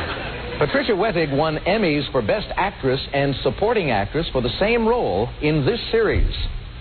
Mark. What is 30-something? That's it. Entertainment Awards for 800, please. God. He won an Obie for his role in Driving Miss Daisy and received an Oscar nomination for the film version. You knew that. Yeah, Morgan Freeman. Who is Morgan Freeman? Correct. Oh, thank God. See, Rob clogged it up. Okay, I'm sorry. Entertainment Awards for 1,000? From 1991 to 93, this country star won 3 straight Country Music Association Songwriting Awards. The last for I Still Believe in You. Mark. Who is Vince Gill? Yes. Let's go. Yeah, he'd have that category. Yeah. I certainly couldn't handle Was it country music? Yeah. Man. Vince Gill. So you got to hear Robin at the end of Jeopardy cleaning up. I mean, you started to get the handle on the button and everything. And yeah. Yeah, hold on. You got to hear this. Did you see it, Jackie? No. Yeah, you never watch TV. What's your story, man? Well, I had my hands full. You had your hands full. Yes, but I would like to see it. Jackie always has personal problems. Every night there's a different crisis. Mostly he goes home to solve the mostly to do with that wife. Dish named for the dish it's baked in. Was it the wife this time? No. No, oh, for once. She wasn't giving you aggravation. Off the hook last night. Country music. Mark. What is a casserole? Right. The main course for 600, Alex. This device with a rotating spit gives its name to a style of chicken roasted in it. Robin. What is barbecue? Barbecue? Yeah, we'll take that. I was surprised they took accepted that. I was surprised. Yeah. Because I was thinking rotisserie. Yeah. Go again. Main course for 800. Take it. Be quiet. I want to be a guest. See, Rob is annoying. He slows the game down. He does slow the game down. Pretty wide margin there, huh, Alex? Yeah, shut up. Why don't you buzz in if you're so goddamn smart? Next time. All right. Alex. Go again, Robin. You know, Alex is no nonsense with this Yeah, game. he's right back into it. I just said main courses for 800, I guess that is. Answer. This slowly braised beef dish is called Yankee when it's cooked with vegetables. Robin. What is pot roast? Right. Nice. And main courses for 1,000. Served over fettuccine, this sauce combines I thought butter, you were gonna nail cream, this one. Parmesan cheese, and plenty of pepper. Mark. What is Alfredo? That's right. Art for 200, Alex. The part of the Sistine Chapel on which Michelangelo painted Adam's Fall. Come on. Rob. The ceiling? That's it, yes. And even though you didn't phrase it in the form of the question. He didn't even say what is it. They gave it to him anyway. They gave it to him. Thank God. I mean, you know, Jesus.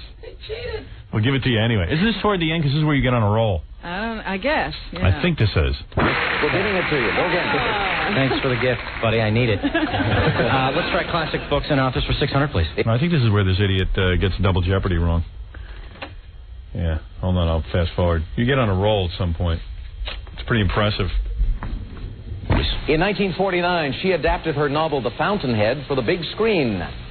Robin. Who is Ayn Rand? Yes, that's it. We have less than a minute to go. And classic books and authors for 1,000. His 1925 novel, An American Tragedy, is based on a real-life murder case. Robin. Who is Theodore Dreiser? Yes. Whoa. Go ahead. Yeah, I was like, wow. Hey, now. How'd you know that one? Where'd you pull that out from? I love that movie and book. What? I don't even know the question. Great American Tragedy. What? Say the question again. It was, I don't know, a movie that was based on a book. I forget. Well, what the hell is that? I was just like, it was based on a real murder case. It's like, where'd you get that from? I never would have had that, right? Not at all. All right. I recognize that name as something I was supposed to read and didn't. Sounds like an anthropologist, not an author. Yeah, but wait, she's not done yet. Go at it again. Art for 400.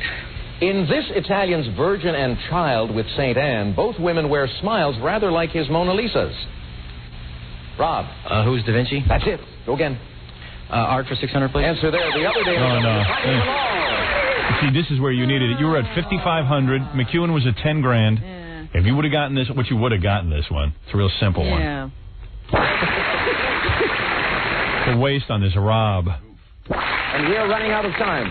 Okay, I'll bet 300. All right, here's the clue in art. I want to play for the final thing. You understand? Yes, I do. Dutch artist Anton Mauve was a relative and counselor of this sunflowers painter. Give it who was Van Gogh? You're right. There you go. You know a lot about art. Go again. You know a lot about art. Let's try art for 800, please. Beds and couches are common props in the paintings of this psychoanalyst's grandson, Lucian. Mark. Who was Freud? Freud is correct. Art for 1,000. In a 1996 movie, Jeffrey Wright played this Haitian American, a star of the 1980s art world. Robin. Who is Basquiat? You are correct. Well done, Jean-Michel Basquiat. And that's it. Alex, well done. Jean-Michel Basquiat. What did he say? Oh, man. He got all excited. Isn't that pretty impressive? Unbelievable. Hey, Robin was on a roll, and then... You ever heard of that guy? I'm telling you, you would have won. If Mark McEwen, I mean, please. Yeah. I mean, Mark McEwen is a guy who could be on regular Jeopardy. All these other idiot celebrities. Watch the rest of the week. You got to see who they have playing. They should have stuck Mark McEwen with them. Right, yeah. Why did he have to be on my show? Demand a rematch. You know what? Hey, you want to hear this? Want to hear what a pussy Mark McEwen is? He wouldn't come and do that, would he? We invited him on here for a rematch with you. And we wouldn't have had a buzzer problem. No buzzer problem here. I guarantee you would have won here. Or you would have been in the money. And this guy, he said, okay, I'll come on. And then he canceled. Yeah. Oh. Chickened out. Chicken out. He burst into flames. Right. I'm so excited. I burst into flames.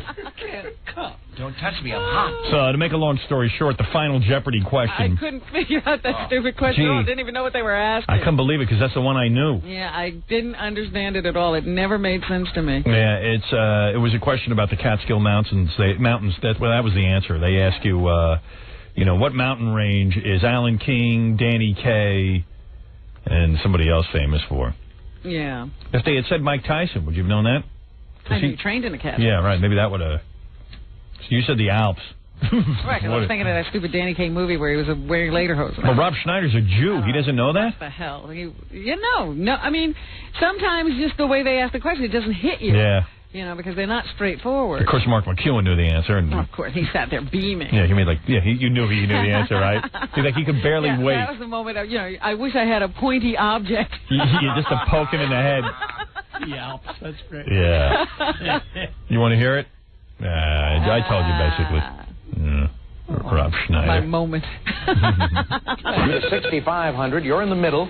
Mark is in the lead with 11,700. And Rob on the board with 700. Final Jeopardy coming up. Remember, you're playing for charity. I'm creating my own charity. Shut up, Rob. Is the category for Final Jeopardy mountains? Think about that. Make a wager. We'll be back. It's funny because you have beautiful mountains on your chest. I thought that was your category. The range they were talking about? No, they asked about that. You would have known. Let's see what our celebrities know about mountains. Here comes the clue.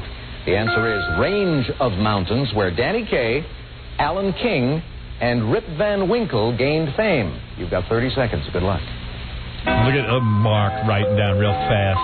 He's like the kid in school who does real well. And he probably went to an all-white school. He was the one black kid, and all the white kids felt inferior. They're like, look at this. I thought black guys are supposed to not be good in school. And he's all, smart. I've done my homework. Yeah, I'm completed, teacher. Gets an A in geometry. Everybody else is flunking. Can I sharpen the pencils? And Rob Schneider's a retard. What kind of white guy is that? His mother's a teacher. Oh, really? Well, he rebelled. He didn't know one thing. It is kind of cool that the two black people really knew everything, and the white guy didn't know anything. I think even Alex was a little shook up from it. He was like in Bizarro World. He didn't know. He's like, what? First of all, women usually don't do well on Jeopardy, so he had a woman who was doing well. Because, Alex likes to see women win. Yeah, everyone's read an interview with him, and that's his whole thing. Patronizing. Yeah, patronizing. I'd like to see more women on the show. Screw you, Alex. Yeah, it's my one disappointment. Yeah, and then, unfortunately, we mostly have male winners. And all of a sudden, he's got, two black. And once in a while, you see a black person pop up in Jeopardy. Very rarely, though. Yeah. That's why I said Mark and I should not have been on the same show. No, of course not. Could have had two black winners. Of course. Oh, please. Bad planning. Yeah, the whole curve was thrown off. Oh, man. Imagine in school, though. It's an all-white school. This is what I picture. Mark McEwen's in school. And must have grown up somewhere in the Midwest or something. No, he grew up in Maryland, actually. Oh, did he? He discovered that we came from the same state. Yeah, well, he must have gone to all-white school. His father... You're describing my scenario. Yeah, well, all I know is... They used to have to throw out, they used to mark on the curve and all that stuff, and I used to ruin the curve a lot because I'd get a natural A. Well, I would have had you assassinated. Throw it out. Imagine in school, though, you're sitting there, and you're taking a big test, and Mark turns in his test before anybody else. You're just getting started. Yeah, right. And you're just like, oh, this is so embarrassing. Here it is, all white school, black guys, putting everyone to shame. It's not supposed to be like this. We got white guys sitting there thinking that, going, oh, man. In the South. Yeah. What is this? Whose joke is this? Get this guy out of here. Candy camp. He's digging it. Yeah. Oh, yeah. See, it would have been fun to have Mark be two white guys and you be two white guys. Sure. Yeah. But instead they had to ruin it. Pit two black people against each other. Here we are fighting against each other again. Yep. The white man turning you out against each other. That goddamn music. Yeah. Isn't it annoying when you... No, it's annoying. Mark likes the music. Because he couldn't wait to let you know he had the answer. Was he beaming that peckerhead? Just standing there just glowing. Bastard. And what were you doing? Like, oh, God. This is going to be a nightmare. Nice. And what did you just scribble the Alps even though you knew it was wrong? It was, It was just like, what's a mountain range? Well, at least you did it. Because, at least you took a guess. Rob Schneider didn't even take a guess. What a nightmare that was. Right. This music is like, it ain't Motown, that's for sure. It's like Death Row. Yeah. They got to play this when you get the electric chair. On Death Row. Death Row. In fact, you never wanted to stop because your embarrassment comes right after. But Mark McEwen's like, this music's too long. I'm dying to let people know I have the answer. I like this song. Play it again. Oh, see, you should have looked over on his piece of paper. Is there any room to look? No, they put up these boards. They know you're going to cheat. You can't look. Were you going to try to cheat? No. No? Mm-hmm.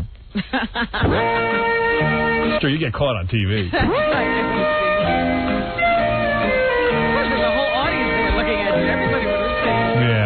Embarrassment worse that I suffered. Did you know right away? Right away, you just went, I just Yeah, don't know. I don't get it. And did you look over and you could tell that McEwen knew it right away? No, I wasn't bothered about it, but Alex sort of says at the end, everybody finished writing very quickly. Mhm. I wonder what that means. Yeah. Bunch of dummies. Time's up. Rob, we'll start with you. What did you put down as your response? Range of mountains, you said. What is... Couldn't come up with anything. I got Zippo there, but I was willing to... He's a Jew. Every Jew knows Alan King and... Good. Yeah. Comedian. Yeah, come on. finish out the humiliation with the exclamation point. I think I did that. You did it very nicely. You lost all of your $700, but that doesn't matter. The Laguna Salada Music and Schools Foundation will receive it. And he even had a lame charity. Yeah, he was donating music. Listen to this. He's donating to his high school. I guess they discontinued the music program. Right. No one. First of all, do you know one kid who ever learned music in high school? No. Of course not. Anybody who learned piano or an instrument learned it from home lessons. Yeah. The stupidest thing you could have at school is an orchestra. It always sucks. I took clarinet. I don't think I got one lesson. I blew into the goddamn thing, never knew how to play a note. I don't know one kid that ever learned that way. So he's donating $10,000 to his high school. There are people who seem to think that it's very bad that the music department is disappearing from school. Yeah, who cares? But, if you got musical ability, it's going to come through. You ever hear like Hendrix? His father owned a broomstick. He practiced on a broomstick. He tied some strings to it. Yeah. You don't need a music program. Either you got it or you don't. There's too many people running around with instruments, as it is. And these poor peckerheads grow up and try to get record contracts, and they can't. Yeah, it's very hard to convince them that they don't have a talent. $1,000. $10,000 for nothing. Thanks. Robin, let's see if you came up with our correct response to Final Jeopardy. You wrote down, what are the Alps? Sorry, that is wrong. Sorry, that is wrong. He loves it. He's like a sadist. And Mark is over there giggling. Yeah, at he must himself. say, sorry, you're an idiot. Sorry, I'm a Mensa member. What did you risk? $6,500. That takes you down to zero as well. You had to risk the whole thing. Yeah. Your charity is going to benefit by $10,000 also. Robin gave to abused children. Good charity. I like your charity. Your charity teaches children to recognize abuse in the home and how to report it. I learned. You had a good charity. I mean, that's a charity you could get behind. Not a music class. $10,000 to a music class. And Mark gave to, at Nordoff Robbins?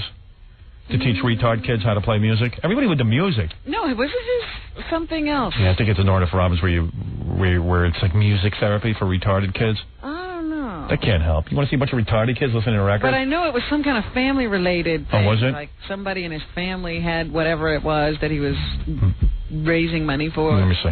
And now we come to Mark McEwen. Mark's Mr. Perfect.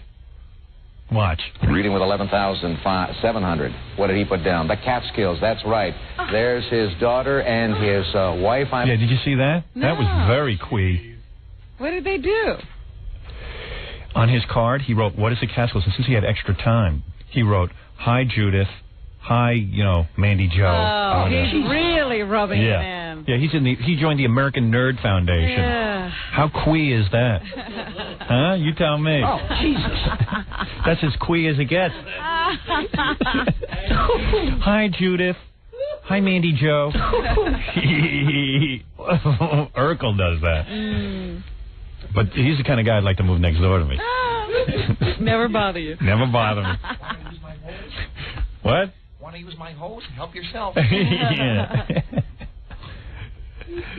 Reeve, and you risked $10,000. That means your charity gets $21,700. We add $5,000 because you're the winner today. $26,700 for the autistic. Hi, Mandy. Hi, Judy. Yeah, it's an autism thing. Oh, autism? His family is autistic. Oh, his brother has autism. Yeah. You had to let everyone know that. And now his brother's humiliated.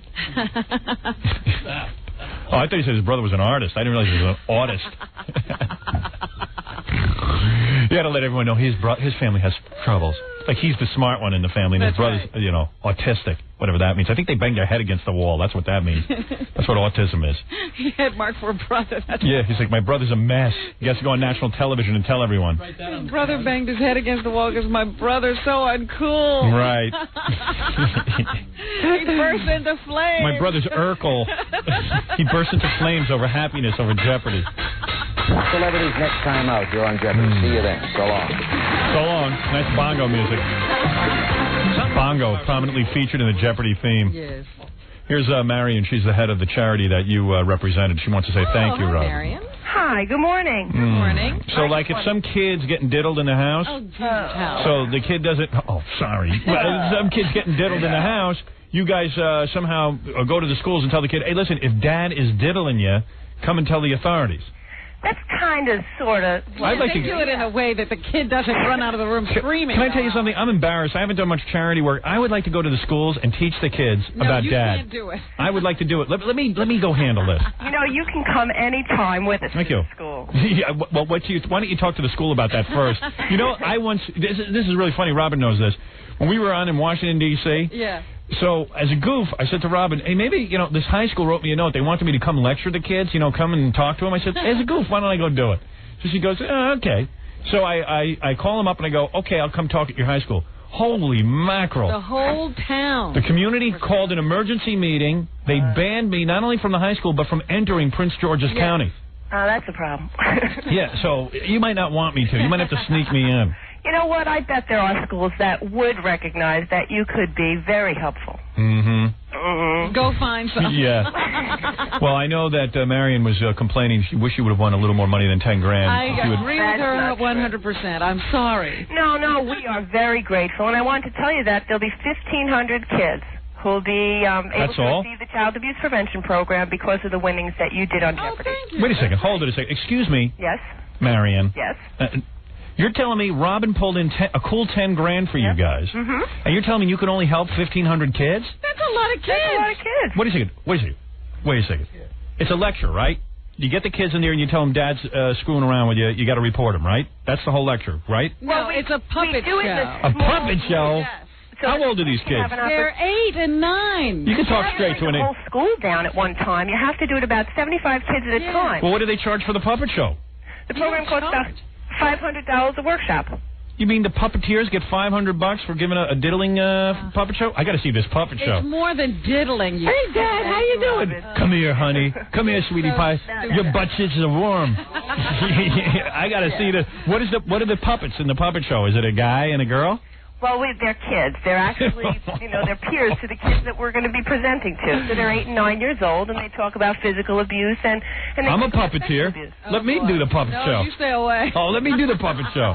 Come on, baby. Come on in the room. Come on. You know you want it. Come on. You know that. Here's a piece of candy. So who's in the puppet show?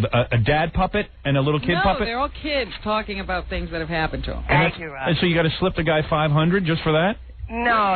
We also provide an opportunity for the kids to come forward afterwards if they have a problem. So the school people, the professionals in the schools have been trained before we go in. So that wait a second. If the puppet show is $500, okay, right, and Robin won $10,000, right? All right. And you can do 75 children at a time. That's all? Yes. Well, can't we pack those kids into an assembly? No, it's but then they don't have an opportunity to speak privately. Oh, there's nothing to speak about. The puppet show says it all. No. The kids have to have an opportunity to take the information that they've just learned, and if they have a problem, then to come forward and ask for help. Hey, can you videotape that puppet show? I'd like to see it. I want to hear puppets talking about abuse. I want to hear that. It's a really good puppet show. How dare you laugh like a loon? What are you, a loon? What are you, a member of the Texas Republic? Yeah. Hey, kids, there's a Tootsie Roll behind my zipper. All right, so you teach the kids about abuse, and that's what Robin's $10,000 will only save 1,500 children. That's a lot of kids. That's a lot. That's a lot of Sounds kids. low to me. And they'll have an opportunity. May I say something? I don't believe that is cost effective. That's my vote. Well, for Robin's you know money. What? You sit in your house and play your video games and never get involved. That's true. And the price will never go down. Okay, whatever. I'm trying to get involved, but people are resisting. But you just want to tell people how to run things. So get defensive. You know? You're going to sit in here and now you're the president. You're going to tell them how to run. Robin's right in a way. I would like to volunteer. You know what? Why don't I go down to the kids and let them watch me go to the bathroom? Ooh. What do you mean, oh? Ooh, don't you think that's important for kids to see? No. And then they'll learn not to do that? No. Like I'll move my bowels in front of them. Oh, you're just... I'll go, kids, come in here. You know, you can see that on the streets in New York. You don't have to have you come in to do that. A lot of kids are sheltered. The other day, where was I? I was coming back from the Knicks game. Yeah. And we're driving along some street in Knick Manhattan. Whatever. Yeah, right. I don't see how it could be the New York Knicks and be the Knick game. It is. It's the Knick game. Go ahead. It's the Knicks game. Knicks won, by the way. Go ahead, yes, yeah. they swept, Yeah. right. But anyway, there was a guy standing between two parked cars. Moving his bowels. Going. Yeah. That was Rob Schneider. All right. Hey, thanks, Marion. He wasn't even trying to shield himself. Here he is. Well, thank you very much, Robin. Oh, Take you're care. quite Bye-bye. welcome. Here is Mr. Show-Off, Mark McEwen. Oh, get him off the air. Yeah, I Mark. love you all. You know that. Yeah. Are you bursting into flames to be with us? Let me ask you something. Are you bursting into flames? You're so excited. Well, you know, it was a good time. Hey, one thing you picked up on, which Robin didn't. Did you see me kiss Robin? You mentioned Yes, that. you were hugging her after every break. Was I nice to your queen? Was I Yes. nice to your queen, Howard? Well, you got to admit. You know what? You were being patronizing and condescending. I got it the whole time. Right. You kept saying, you're not going to win this game, but look at how beautiful you are. I can't help it if I have good taste, Robin. What can I tell you? So, first of all, you didn't have to suck up to Alex all that much, number one. Maybe I should have toned that down. Alex is such hey, a thrill. I saw you on the Wheel of Fortune sucking up to Vanna. Give me a break. That's different. I had a movie out. You had no reason to suck up. Come on. So, wait a second. In a way, Robin got the shaft. I mean... You shouldn't have been on my show. Yeah, I mean, first of all, I thought that they should have separated the black people, because it's crazy. You got two good black players. But Howard, Put them on all white shows and let them beat the pants off the white people. But Howard, the cool thing about it was we were two bright, smart black people. Who cares if you're black? That's the way it should I be. care. You care. I care. I wanted to win. Howard, get up on the couch. Let's talk about it. Get up on the couch. It was so great because Rob Schneider's this dumb white guy. Did you go to an all-white high school? I went to school in Germany, which was all white. But then I went to school in Montgomery, Alabama, where there was one white kid and everybody knew his name. Were you an Army brat or something? Yeah, Air Force brat. Can you imagine, though, in Germany, the hotbed of racism? No. Wait. Military school. Back in the 60s, black people in Germany were like Elvis. Oh, really? Oh, yeah. But we were stars. We were superstars. I can't imagine, because you probably were a great student, and, Mark finishes, and all the white kids are looking on and go, oh, man, look at this, man. This guy's making us look real bad. He's supposed to play basketball or something. It's embarrassing. Mark. Yeah. And what's Robin, and you why? played very well, Robin. She did. Theodore Dreiser thing? She You know did. what? I'm tired of you patronizing. Well, Robin, I'll just say this. Only thing I will say, you did play very well, but the Alps for Alan King? The Alps. I said, this is sad because somehow I don't understand this question. What are you going to... Let me ask you something. Not Swiss, Robin. Rip Van Winkle is not Swiss. When are you going to come in here for a rematch? I'll come in. Where you better get your ass in there. Because I'm telling you, Beat the pants off of me. my Robin knew as much as you did. Yeah. You Mr. I took the test for Jeopardy. And That first of all... 12 years ago. Yeah, but why don't you should... It was so long ago I had hair. Let's put it that way. Yeah, but come on. Now, here's the deal. You two are going to play each other, and the loser has to strip. Let me tell you about the psych out they did on me just before. Go ahead. What did they do? What? Remember the little practice round? Yeah. Where you had... Where I answered everything? Yeah, he had... Swept? He swept it because they had planned the questions for the CBS morning. That was a lie. No. Alex told you that to make you feel better. No, Yeah, because we were standing backstage, and they're all like thinking, this guy knows everything. Why did you have to write down your wife and kid's name on your little card? Hey, how come you talk to your sweetie every day? Who's my sweetie, Robin? Your wife. My wife? Yeah. We yell at each other all day. Allison. Yeah, that's true. Yeah, you talked to Allison. Hey, who told you your movie was a great love story between you and Allison? You did. Thank you very much. Yeah, you did. And your wife is white? My wife is my wife. Yeah, but wait a second. What color is she? My wife has Costa Rican background. Oh, she's Costa Rican. She's Spanish. She's white. Nothing wrong with that. You don't have to be embarrassed. Well, she's Costa Rican. What does it matter if you're black or white? It doesn't. That's Sure why I it say does. the two of us being on the show. Howard, you're so funny. You're so funny, Howard. I bet she's great in bed.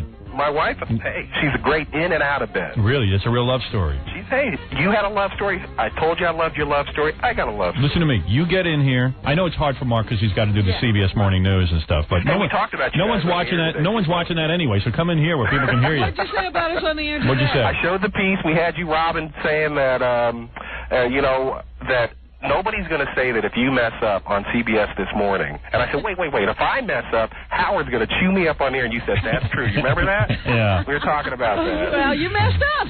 All right, listen, Mark, you get in here, rematch, and it won't be fixed or anything. We'll take from the actual Jeopardy board game. And we'll play you two, and we'll get some third. We'll get a white person to play. Let's get you. No, we'll you, get me, Fred. And Robin. No, Fred. Fred's real good. No. I want to play you, Howard. No, you don't. Mr. Fancy Pants. No, I want to play you. I'm not stupid like Rob Schneider. I know I get my ass whipped. But that's okay. I dropped the gauntlet, Mr. King of all media. Come play. Just get in here. Get yourself in here. All right, the great Mark McEwen, obviously. Hey, he won fair and square. He did. You got to give him that. And I gave it was CSAC was my charity, Community Services for Autistic Adults and Children. Yes, I do have an autistic brother. And you know why? He can't compete with you. Pardon me? He probably tuned out because he couldn't compete with you. There you go. That's how he became autistic. Well, we were helping him out. If you weren't so damn smart. There you go. You know, Mark is really smart, man. Terrible. So I'll come in and I'll play Robin again. All right, man. Hey, Robin, who told you how good you looked on camera? That's what that was like in lieu of winning the game. Yeah, in other words, that was before the game even started. But you got to admit, Mark, you got to admit, the rest of the week, I don't know if you looked at the lineup, it's like a bunch of idiot celebrities like the Baywatch girls and Donna D'Errico. Can I tell you something? In the middle of Double Jeopardy, I'm thinking Robin's like all over me here. Right. So that's when I had to kind of put on a little bit of the jets there to run. She's smart as all get out. Yeah, she knew as much as you did. That's why I should have been on another day. I could have won. Do you know you missed only one question? Which was Supreme Court Justice. Yeah. Oh, yeah, you said Berger and I said Rehnquist. That's the only question you missed. Yeah, in fact, Robin. I was surprised how few questions both of you missed. Oh, we were on. You know, it was funny. It started off as sort of like, hey, we're here having fun. Then it was like, oh, yeah. Oh, we got serious. Yeah, well, Rob Schneider really should have shut up. You guys could have gotten more questions. He kind of ruined the game. I thought he was kind of funny. I thought he had some funny lines. Well, you won. That's why you think he was funny. Yeah, well, I'm a gracious winner. You sure are. All right, Mark. I'll come in. And by the way, here's a piece of trivia for you. What's that? Not for you, actually, for the audience. Do you know, I told this to my wife last night, she didn't even know it. Do you know when I was in Detroit at WWWW, Mark McEwen was the morning man before me? Right. You replaced him? I replaced Mark McEwen. Yeah. Right. Yeah. They said they have this hotshot kid coming in from Connecticut. Who knew? Right. What an idiot I was. Who knew? Who knew one day you'd beat Robin on Jeopardy? There you go, Ben. All right, Mark, thanks. Take care. All right, get in here. Okay. Bring that wife of yours with you. Okay. All right, Bye-bye. Get that wife in here. Let me take a look at what's going on at home at the McEwen household. Hey, now. Hey, now. Hey, now. See, you got a smart black brother like that, you marry a black woman. Oh, here we go again. You know what I'm saying? If you rule the world, Yeah. but you don't. So many beautiful sisters out there looking for a man. Looking for a black man, Do you too. think they'd like Mark? No. All right, we're going to take a break. When we come back, we'll do the news for you and everything else right after these words. You're listening to The Howard Stern Show. More after this. 97.1 The Eagle. And you are listening to programming of the lowest common denominator. The Howard Stern Show. I'll say. And now, Albany, WQBK, where we just hit number one in Albany. Number one, 12 plus. We probably have to go there and hold a funeral for somebody. We're not sure who. But we'll see in the coming days if I can't put that together. Also, WBCN in Boston, where we are a firm number one. Very firm, Robin. As firm as those two Alp mountains on your chest. Fantastic. Those Catskill Mountains on your chest. And, of course, we'd like to say hello to the Buzz, WBUZ in Toledo, Ohio. All right. That network keeps growing and growing. I think we're up to 40 stations. Someone said 39. I think we're up to 40. No, we're up to 39. Okay. 39. I got a couple of more to announce probably in the coming weeks. Takes a while to get these deals together. It's all very complicated. But hopefully we'll be on everywhere. Everywhere. Exposing Howard Stern imitators. You understand? You hear? You hear? I hear you. Thank you. What happened to him? Where is Andrew Dice Clay? I was going to just say that to you since you brought him up. You hear? Where is he? I don't know. I don't think he is. I hear you. Haven't heard from him in a while. Not even calling you on the phone? No. He's a potential series coming up. Right? Was that right? Yeah, I read that. UPN or something. Yeah, I read that somewhere. Like the pilot was in development. The other day we were asking on the air, how come the mob doesn't whack Sammy the Bull Gravano for squealing? And today's paper actually answers that question. They say that most guys in the mob feel Sammy the Bull was right. that John Gotti needed to be brought down, that he was drawing too much heat to mob operations. So they actually like Sammy the Bull Gravano. See, I don't understand anything about the mob. Oh, well, Sammy did him a service, is what you're saying. That's what they're claiming in the newspaper. But who can believe the newspaper when it comes to the mob? I know that at the time of John Gotti's reign, when he was still out on the street, there was a lot of complaining by the other mob bosses. Yeah. Because he was bringing too much attention, too much heat. Too much heat. Down on him. For example, when Gotti was around, like the cops were outside that hunting club that they hang out at. The Hunt and Fish Club. So the cops were ticketing the cars, doing their usual. Either it's harassment, they call it harassment, or maybe it was just a cop who didn't know any better, just saw some cars out there, and he was doing his job.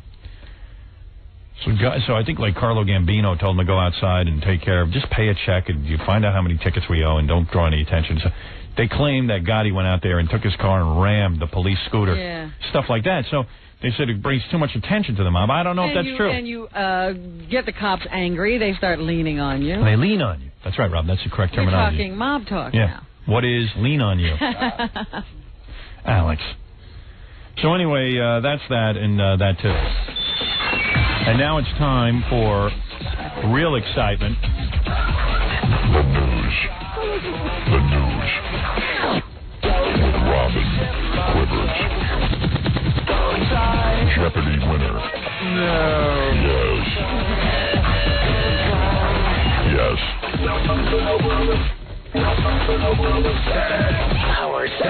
All right, Robin, what's in the news? Well, there was a very interesting picture in the New York Post this morning. There was? Yeah. I mean, there was. It's a picture of Michael Kennedy with his wife, Vicky, her dad, Frank Gifford, and his third wife, Kathy Lee. Wow. And it's very fun. I mean, Dad's wife is hotter than his daughter. Wow. Hey, now. So it's Frank Gifford and Kathy Lee. Yeah, you didn't see this picture? No, I must have missed that. This is great. Get the Post. You know what it is? I'm busy scouring the paper for mentions of me, so I very rarely see Page these. 18. You got that, Jackie? Can you pass it over? Or are you still reeling from what Sinbad said about that? Let's all read along. Page 18. Right, page 18. Allow us all to go to the Post. Post has been having some good pictures lately. Yeah, this is a great one. Let's see. Oh, yeah, there it is. Hey, that's kind of funny. Look at that. Kathy Lee looking glamorous as hell. Frank Gifford, old as Methuselah. Kathy Lee 10 times hotter than his own daughter. Yeah. And Michael Kennedy is all teeth. That's Bobby's kid? Right. Yeah, Ethel and Bobby Kennedy had some of the biggest teeth. And they gave them all to the kids. And they got them orthodontia and everything, and it didn't make a difference. Didn't work. Didn't make a goddamn difference. That's funny. Look at the size of those teeth. Baba Booey teeth. And you look at him, and if his name wasn't Kennedy, he wouldn't be with anybody. Right. He wouldn't be in that picture. Be with that woman. So is this the guy who dumped his wife and was getting it on with the babysitter? A 14-year-old or wow. a 16-year-old or something. That's what they're saying anyway. Yeah, well, look at him. He's uglier than me. But that's what I'm saying. Now, this is the guy in the sex scandal, and nobody's interested in him if he doesn't have that Kennedy name. Look at that dress Kathy Lee's wearing. Her breasts are hanging out, showing off her body. And what's great about it is you go, who picked out Vicky's dress? Frank Gifford's daughter. Who picked that out? Stevie Wonder? She's wearing a leopard skin cover-up. Print thing. A whole herd of leopards. Yeah, it took about 20 leopards to get that thing on her. So there you go. And it's all mess because, the Kennedys always have some sex scandal. But you got to figure, hey, they're a dysfunctional family. The fathers were assassinated, and the whole family background, womanizers. The Kennedy women all weak. Let's face it. The weakest one was the mother Kennedy, Rose. She used to have garden. Yeah, she would hide in the garden while her husband would bring home whores. And then, of course, it trickled down. The other Kennedy women all turned their backs while their men were just openly cheating on them. They practically held the condoms for JFK and RFK. Just remember to wear a condom, darling. And wear a condom. I know that, Jackie. What? The father used to parade some of them right through the house while people were eating dinner. Yeah. Women. Oh, yeah. I thought he had them to dinner. He would have Gloria Swanson. Came to dinner, and he had her on trains when Rose was in one compartment and Gloria was in another. So with that kind of sexual background and sort of role models in your family, I mean, what do you expect? Let's face it. So this guy, isn't particularly good looking. He's one of the Kennedy kids. Got a couple of bucks in the bank. He's got a wife that looks a little frumpish. Which 16-year-old starts to come on to him, and he gets... It now says the girl was 14. Oh, 14. Yeah. Well, that's wrong. The Globe is quoting unnamed sources saying that Michael Kennedy began an affair 5 years ago with the children's 14-year-old babysitter. So, of course, Michael Kennedy's brother, Representative Joseph Kennedy, is trying to run for governor, and they're saying this could really harm his bid. Yeah. But who well, cares? He's got his own problems. Right. Because his wife has just written a book about how he tried to harass her into getting an annulment. So he had to apologize for the things he said at the end of his marriage over the weekend. Wow. And then this comes up. Yeah, hey, you know. Under Massachusetts law, sexual relations with a minor under the age of 16 is considered statutory rape. Hard to believe there are any women out there who still like guys. Maybe Ellen DeGeneres is still onto something. I try to tell my kids, look at these. I take them and let them read the paper. I go, look at guys, man. Look what they're up to. Even the Kennedys. They got tons of money and education. And they're up on, a mess, too. They're a mess, too. So what hope is there for you to meet a great guy? But I love this Frank Gifford. Yeah. Family man. Mr. Family man. Yeah, Christian.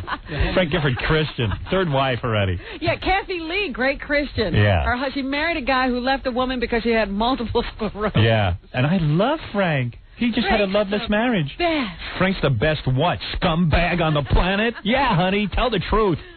You wicked witch. I hope Cody grows up and becomes a heroin addict. What do you think of that? And he's on Geraldo. I hope he's a gay heroin addict.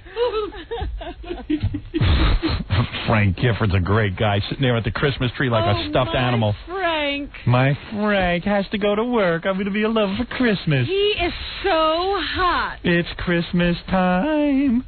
He's my little stud muffin. Yeah.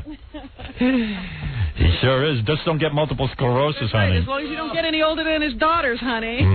Look at that picture, man. They're holding him up. And on those Kathy Lee Christmas specials, Frank is stuffed on a couch, looks like he's asleep. And they're all singing Christian love songs and talking about how they love God. Meanwhile, they don't even love a woman with multiple sclerosis. You know, even if my wife got multiple sclerosis, granted, I wouldn't want to have sex with her anymore because she's a mess. A twitchy mess. But you know what? I would at least like I'd have a small little affair on the side and stay with her. You know what I mean? Take care of her. Take care of her. I'd let her pretend like I'm still into it. Build a room for her. Yeah, let her at least live with me and my new wife. You know what I mean? Feed her. Feed her with a tube. All these great guys. Yeah. Frank Gifford, Newt Gingrich. Frank's a great guy. We're all scumbags, including me. Remember that. I just enjoy pointing out how Frank Gifford's such a wonderful person. Right. Well, he's a Christian. And Kathy's a Christian. We believe in Jesus. Yeah, the two good Samaritans.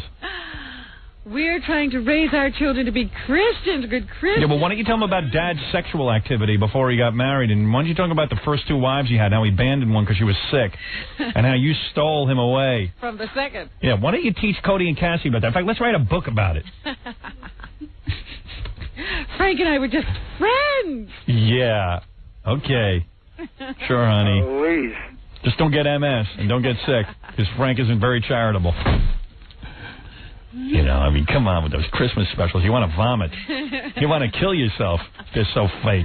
Well, that is what turns your stomach about them, because you know it's all phony. Yep. She's probably up there, you know, running nude, spreading her legs. Yeah. Dreaming about young guys. Grandpa. Frank's taking me to the Kennedys this weekend. Yeah. We're going to romp around with some 14-year-old, some child lover. And watch his daughter's husband cheat on her. Yeah, we're going to go hang out with some pedophiles.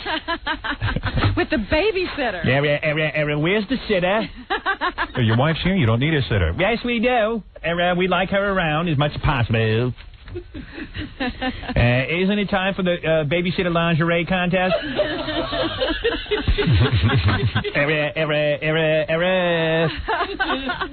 Babysitter lingerie contest time. Frank, you and I into the same thing.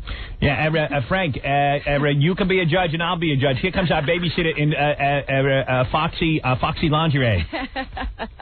Joni, my condoms. Whatever your name is. Victoria. Get my condoms for the judging. Frank, put on a condom for Christ's sake. Girl's only 14. Get ready. Here they come. I guess Frank didn't know anything about that.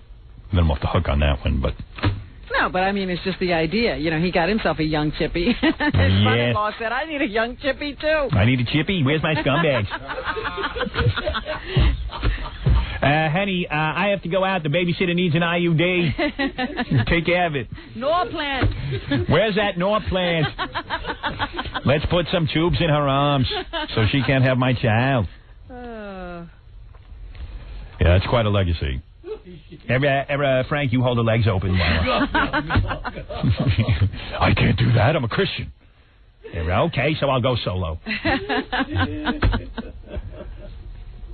Frank, I thought you were a big scumbag like me. You left your second wife while she had MS. No, the first one. First one, I'd rather. You left Vicky's mother. Vicky's mother. I didn't love her anymore. She twitched like a son of a bitch. She was an embarrassment. I'm Frank Gifford. I'm football's Frank Gifford. Yes. No, whatever. That's an interesting picture. A lot of captions go through your mind. You can write a whole book from that picture. Yeah, all good Christians. All the good Christians are out there. Yeah. Kathy Lee, top macha in the Christian religion. Born a Jew, mother and father are Jewish. She became a Christian somehow. Had this big conversion, and she's the biggest phony on 2 feet. Yeah, she's going to save everybody else. I guarantee you, Satan is waiting for her. She's holier than thou. I'm waiting for you. I'm waiting for you, Kathy. I will take you as my bride in hell. Yes. I'm waiting for you, Kathy Lee. I'll take my hooves. And you will bear Satan's child. Because you are a child of Satan yourself. And Frank will be forced to watch as I repeatedly have sex with you. And fellatio will be involved. My redness will invade your every input. Every input, my redness will be there. Kathy Lee. America, sweetheart, my ass. I'm having trouble breathing. It was this nose job I got.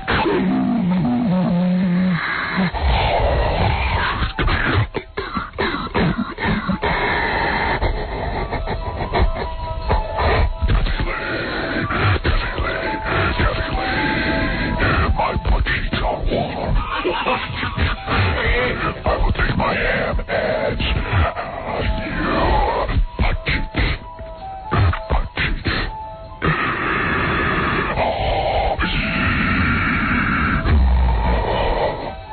Thank you. You know I love doing that.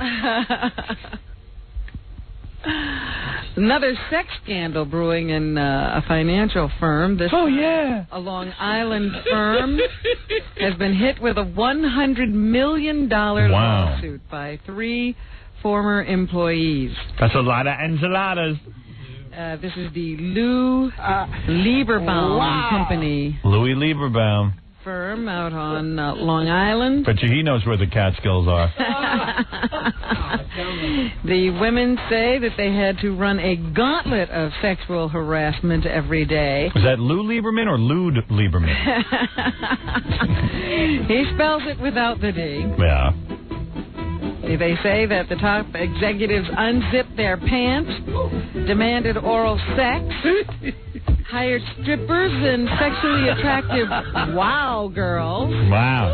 Jews having fun. An in-office whipped cream fight with a female employee. Really? They routinely made denigrating remarks about women who refused their advances, but those who did have affairs with their bosses were given bonuses, corporate credit cards, cash allowances, cars, and paid trips, as well as apartments to live in. Wow.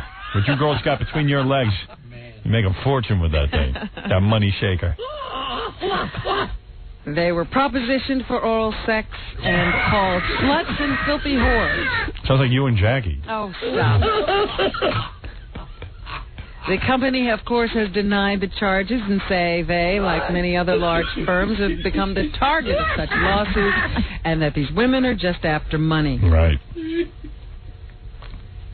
I don't know who to believe. Some of the charges include one of the bosses calling one employee a whore in front of several workers, and he told her to get into my office, and when I get in there in 10 minutes, you'd better be on your knees. Right.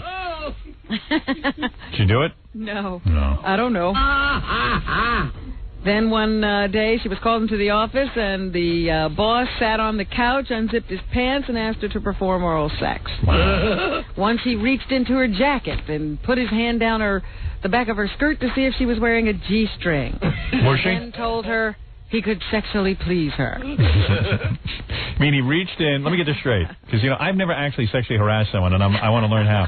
You reach in under their dress to see if they're wearing. Pull out the jacket, right. reach into the and see if there's a G-string, and check for a G-string. And if it doesn't matter what's in there, you just go, I can sexually please you. That's right. Then you tell people to come into your office without their jacket, and if they show up in their jacket, you say, when I tell you to come in without your jacket, I mean it.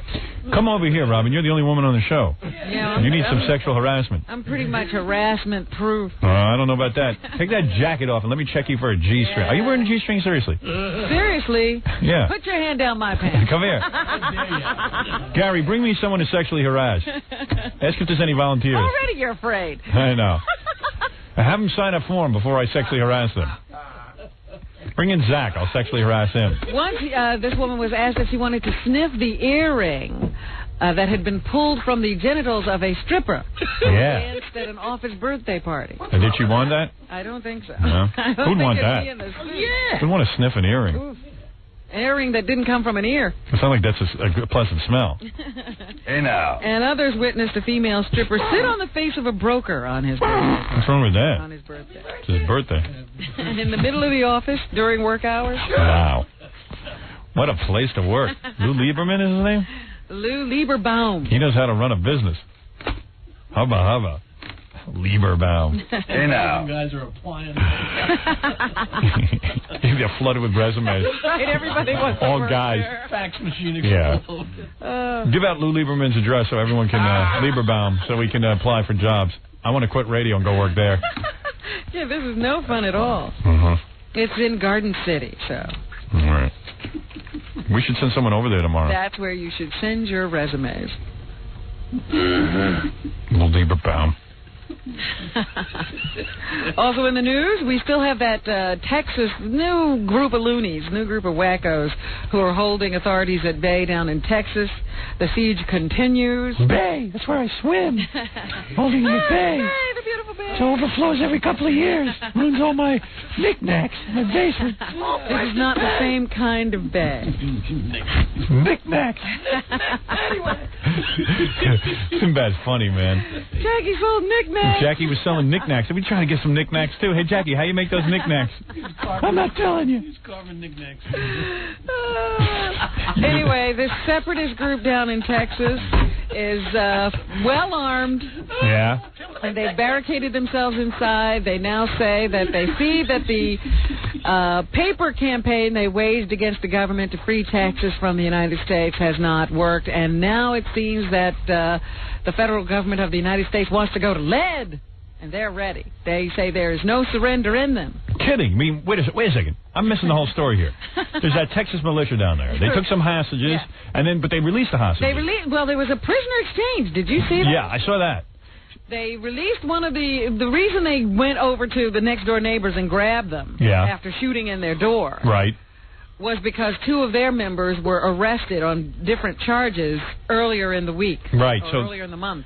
So the feds... they decided to grab these two innocent people who live next door and hold them until they got their prisoners back.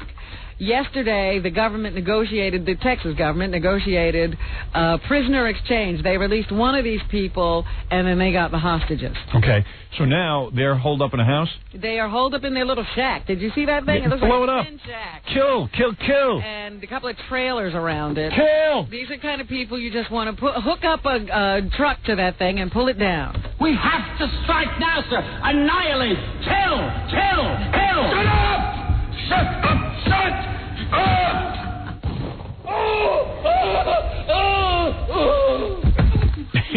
People are already already second-guessing government moves. They are questioning the wisdom of swapping prisoners or negotiating with them in this way at all. It was brilliant. However, the neighbors who got out said, these people were deadly serious. Yeah. They shot through our house. Of course, and now they'll do it again. And now instead of locking up those people, we can kill them all. We just throw a bomb in there.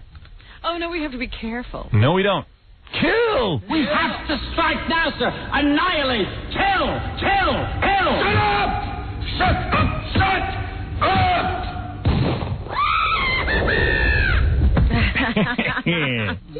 I wish I could be there. So anyway, this Republic of Texas militia group is now holed up and holding authorities at bay. They got lots of weapons. I know. And they think Texas should be free. Let's take a break, Rob, and come back and finish up the news for everybody. But first, listen to this. We'll be back with the Howard Stern Show. Don't go away. Yeah. This is the Howard Stern Show.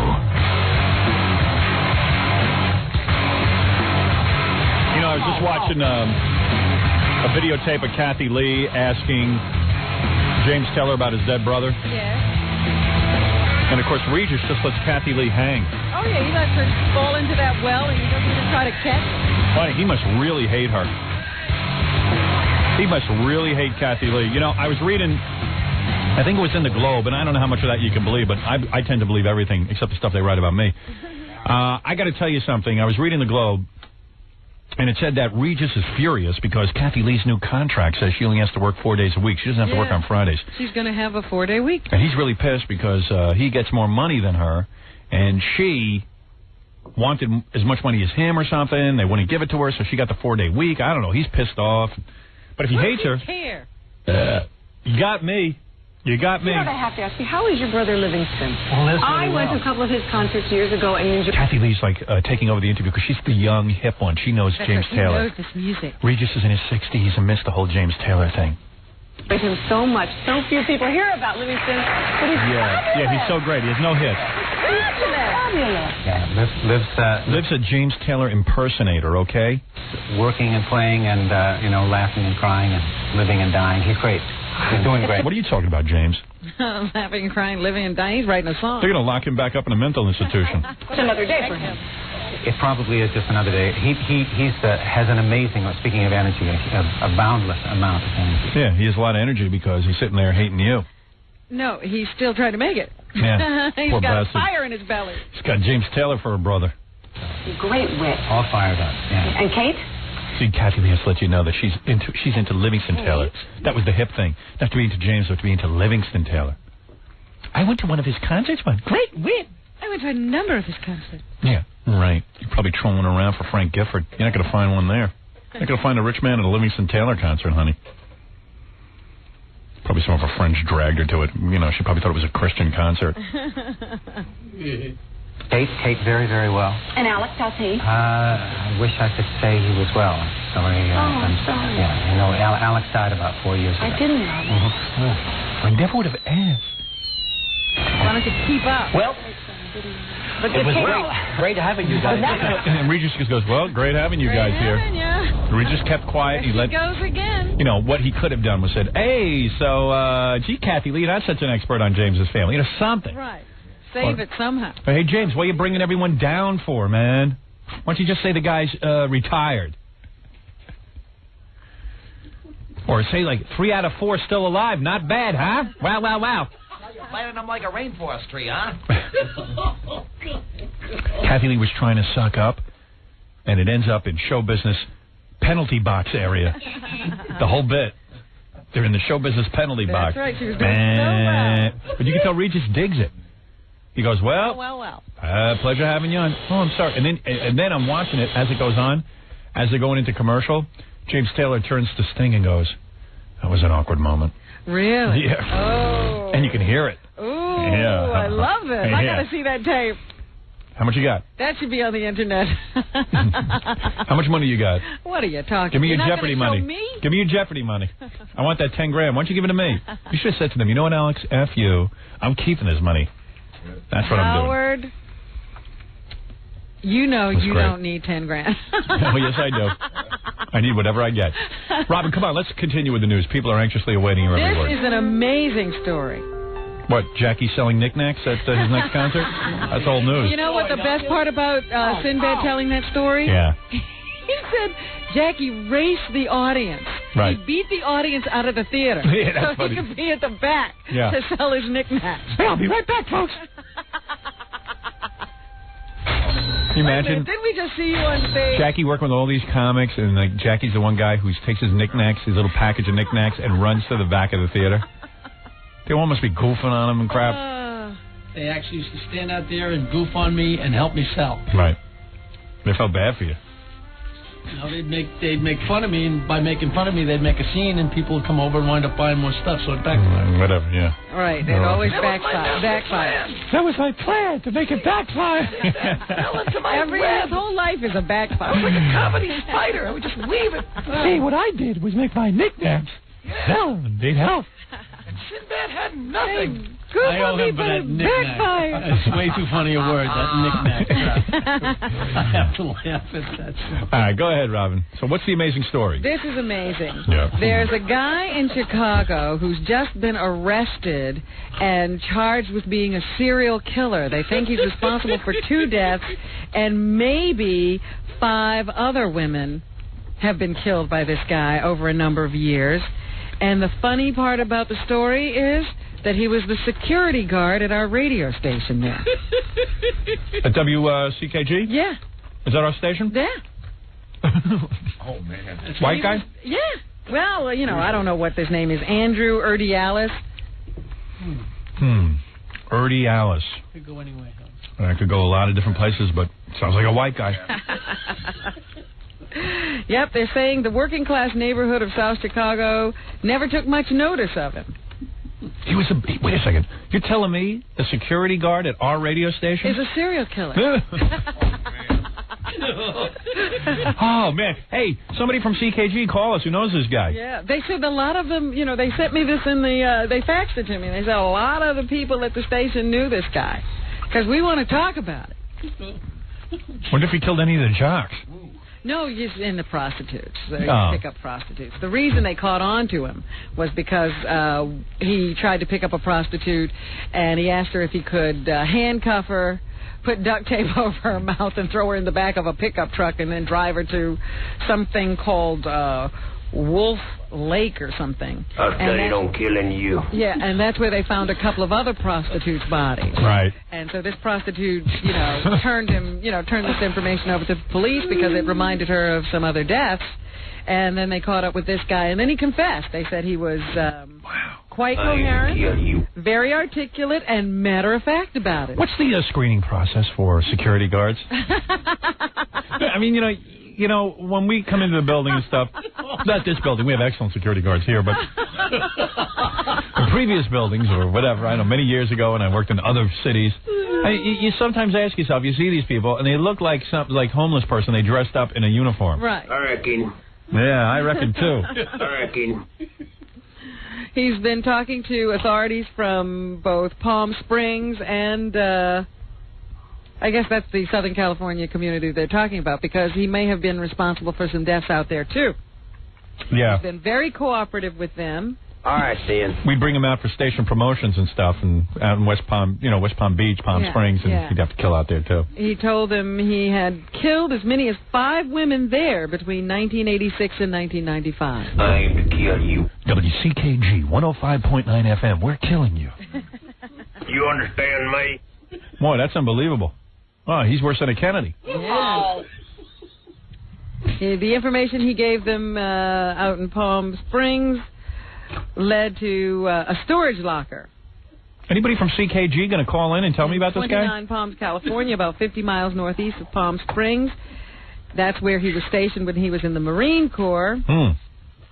And in the storage locker, they said they found weapons used in the crime. This just in, Robin. We called over to WCKG. They're all dead. There's nobody there at the station. There is nobody at the station. They might be, because no one answers the phone. Oh, my. Really? Yeah, I'm calling the hotline. Somebody check. And the guy's not answering the phone. And then we have a way to talk to him. You know, we have a system that can go right down to the studio, and no one's calling us back. Wow. Up the phone. Somebody there's got to know this guy. Yeah, they say that he acted different when he came back from the Marines.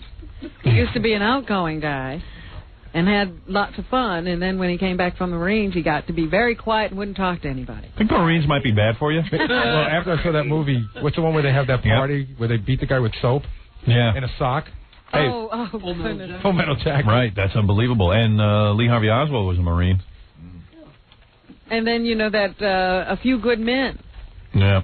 That was about the Marines, wasn't it? Yep. Gilligan's Island was about the Marines, wasn't it? They were all sailors. No, but you know what was Gomer Pyle was about that. Yeah, that was the most frightening of all. I'd rather watch Full Metal Jacket. I mean, Gomer Pyle's would turn me off the military service. Yeah. I said, if I got to sit there and be the same rank as these rubes and put up with this crap. And did you notice every show, all they ever did was when they were working, was they were like moving the pebbles around on the side of the barracks? Never did anything important. These were well-trained killer Marines, and all they did was move pebbles from that rock garden, that goddamn rock garden next to that pile of rocks. Yeah, next to the sergeant's bungalow. Yeah. Vince. Sergeant Vince Carter. And his hot-looking girlfriend, Bunny. Bunny, and meanwhile, Gomer had a hot chick. Thelma Lou. No, that was Barney Fife. Luann Poovey. Luann Poovey, okay. Convicts have more fun than those Marines. God, I can't believe we can't talk to anybody in Chicago. WCKG, what's going on down there? Buddy? Good buddy? You guys got a serial killer? News. What's the guy's name again? Ernie Alice. Ernie Alice. All right, Andrew. Andrew Ernie Alice with you? Wonder if you ever made it onto our air. Sometimes, guys throw the, security guard on the air. It was very funny. Because they write to me, this is the story, the top story in Chicago. He killed 2 women in Chicago and is suspected of being involved with 6 other killings. The kicker is he was one of our security guards in our building. Yeah. Hey, by the way, he might have done a very good job. He knows what to look for. A lot of people at the station know him. You never know, they say. I bet he was fun at the company picnic. So who sent you that? Let's talk to him. This is from Patrick Donahue. Who's that? The Chicago producer. Yeah. Pat, pick up the phone. What are you doing? You got a breaking story there. Well, maybe for tomorrow's show we can get some of the guys talking about it. Line up some people who actually knew the guy had dealings with him so we can talk to him. Yeah. WCKG, our proud affiliate in Chicago. It's our first serial killer, Robin. That's right. We're in a close encounter here. Part of the proud CBS family. Yes. Gary's on the phone, Pat, now. He's getting somebody up. Okay, good. Great. All right. Thank you, John. We should be off the story by the time that happens. That's right. I wonder if he dated anybody at the station. Well, I don't think he dated. No? Sounds like he was like one of those really quiet guys, the Stillwater kind of guy. A lot of his dates just kind of disappeared. Yeah. But this is exactly what we were talking about, that Henry Portrait of a Serial Killer stuff. You never know. Hey, what is it? On line 1 is our midday person in Chicago, Patty Hayes. Talk to Patty Hayes. Patty? Howard. Hi. How are you? How's it going? Hey, it's going great. Yeah, well, hey. Now that we have that guy out of the building. Did you know him? Well, he used to always seem to be going up the escalator when I was going down. Thank goodness. And he'd look at me and he'd go, "Hello, Miss Hayes. Oh, really? How are you today?" Oh, Jesus. Oh, and when I saw him on the news on Friday night, I was sitting there with my boyfriend and I said, "Oh my God, I recognize that guy." Really? He used to be a security guard in our building. They bounced him out of here 4 months ago. Oh, wow. So in other words, like, he would like you're sitting there watching TV and all of a sudden, that's the first time in your life some guy comes on and he is a serial killer. And meanwhile, he used to sort of flirt with you. Absolutely. That's creepy. That is creepy. He was the overnight woman, and he'd be lurking around in the hallways. And why'd they get rid of him? Did they get rid of him because everybody had a bad vibe on him? I don't know why the building got rid of him. What their reasoning was, but boy, I'll tell you, after watching the news Friday night, I'm darn happy they yanked it. Yeah, but you had a little chill up your spine. Just a little. It's one thing, Howard, when you're dealing with goofballs on the telephone and letter writers. Right. You're always concerned about guys like that. Yeah. But when there's one who's supposed to be protected. That's right. That's your and he turns out to be a serial killer. Well, in a way, a serial killer is a good protector. He knows what to look for. He probably can. It's like gaydar. Gay people can spot other gay people. He could probably spot other, wackos and serial killers. I hope that he was really diligent. It's very, very creepy, though. Yeah, right. The guy was lurking around in the building in the middle of the night. Oof. Very weird. You hope that when he was on his job, he just was on his job, like he took it seriously and protected the people. Like when I had that obsessive-compulsive disorder, I could dismiss it during my job. Yeah. I'm pretty sure that serial killers can put that all aside and do a good job. You know what I mean? It's just that kind of thing. They don't want to lose their gig. So when they fired him, what is this guy? Is he a white guy? He might be Latino. Latino? Yeah. What's the name again? I had the feeling. Ernie Alice. Ernie Alice. Well, that's like Idalis on MTV. Yeah. Ernie Alice. Just that, though, he just was so creepy looking. He had like this giant head. Giant serial killer head. All serial killers. Like, look at Billy Bob Thornton even when he played that guy in Sling Blade. There you go. So he has a giant balloon head, like Rush Limbaugh. Right, and he was balding, and he would always slick his hair back. At least he would slick it over from the side. Oh, no. But he had like these creepy. He always gave me the willies. He'd speak to me, and I'd walk and go, "Oh yeah, hello, goodbye." It was like I couldn't get away from him fast enough. Hey, you know what you got to do for me? What? Does anybody there have a picture of him? I'll blow it up in my studio and put down Employee of the Month, and I'll just have it on TV with me. Here's a big Employee of the Month sign. You gotta get a picture of this guy. We've got one. We'll see. Oh man, that's great. Thanks for calling. Hey, see ya. All right, bye. Bye.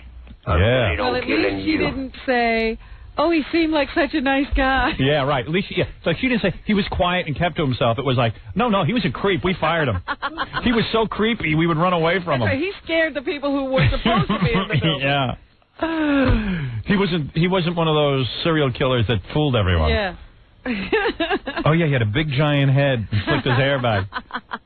I'm getting like a picture of like a Slim Whitman kind of looking guy. Yeah. That's why I want a picture of him. That's neat. Can you imagine? We're very proud in Chicago, our Chicago affiliate WCKG, to have a serial killer working in our midst. Wow. Now you know. Probably in his spare time he was a clown. We'll start learning all these things about him. Yeah, we'll get to the nitty-gritty. They'll, start going through the house and finding all kinds of things. Neighborhood children loved him. Keep me abreast of this story. I want to know everything. Yeah, everyone in Chicago, please fax us and let us have more information on this. We'll handle it tomorrow. We'll profile him and get a big picture going. Employee of the Month. Oprah Winfrey has decided to not speak to Dennis Rodman this time around. He has a new book coming out. Dennis will be calling us on Thursday, I think. Is that right? Yeah. It's called The Walk on the Wild Side. And they had scheduled Dennis for the show. Oprah really liked him the last time out. He cried on her program, and she got a lot of ratings out of it. He sold a lot of books, and so they were all set to do this again, and then they read the book. Right. He wrote another book? They say it's an obscenity-laced book that goes into graphic detail about his sex life. Yeah, and the Oprah people just decided this was not their cup of tea, and they have canceled his appearance.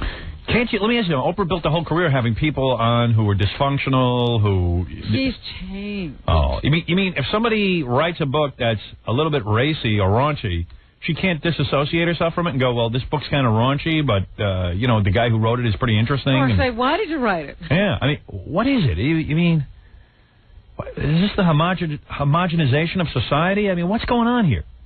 Oprah only wants to present positive things. Oh, that's right. Do not use language like that. Pretend once again that the world is working. Yeah. We'll profile him. Rodman writes in the book that he legally plans to change his name to Orgasm. I think that's funny.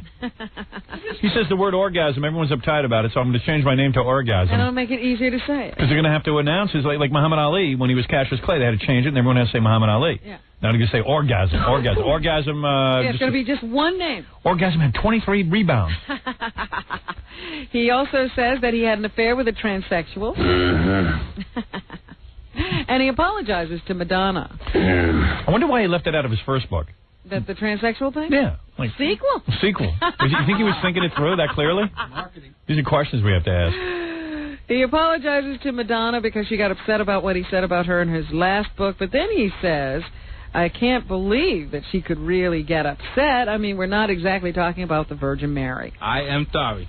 Well, Madonna only likes it if she can make money off of her revelations. Yeah, off of her friends. And revealing her friends. Yeah, if you've seen that horrible movie they made. Truth or Dare? Yeah, Truth or Dare. Like, a lot of people's lives were ruined in that, but Madonna made a boatload, so it was cool.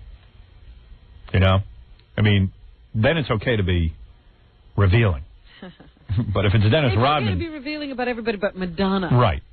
Like some girl got raped in the ass and her buttocks was bleeding, but everyone just sat there on the film and laughed at her. Yeah, Madonna especially. Yeah. That's fun. And I'll have to go back and watch that again. You got? I do have it, actually. I watched that scene over and over again. Anyway, what else is in the news, Robin? Anything? Are you coming out with Ellen? Yeah. Well, I'll come out if it means if you can guarantee me high ratings, I'll come out.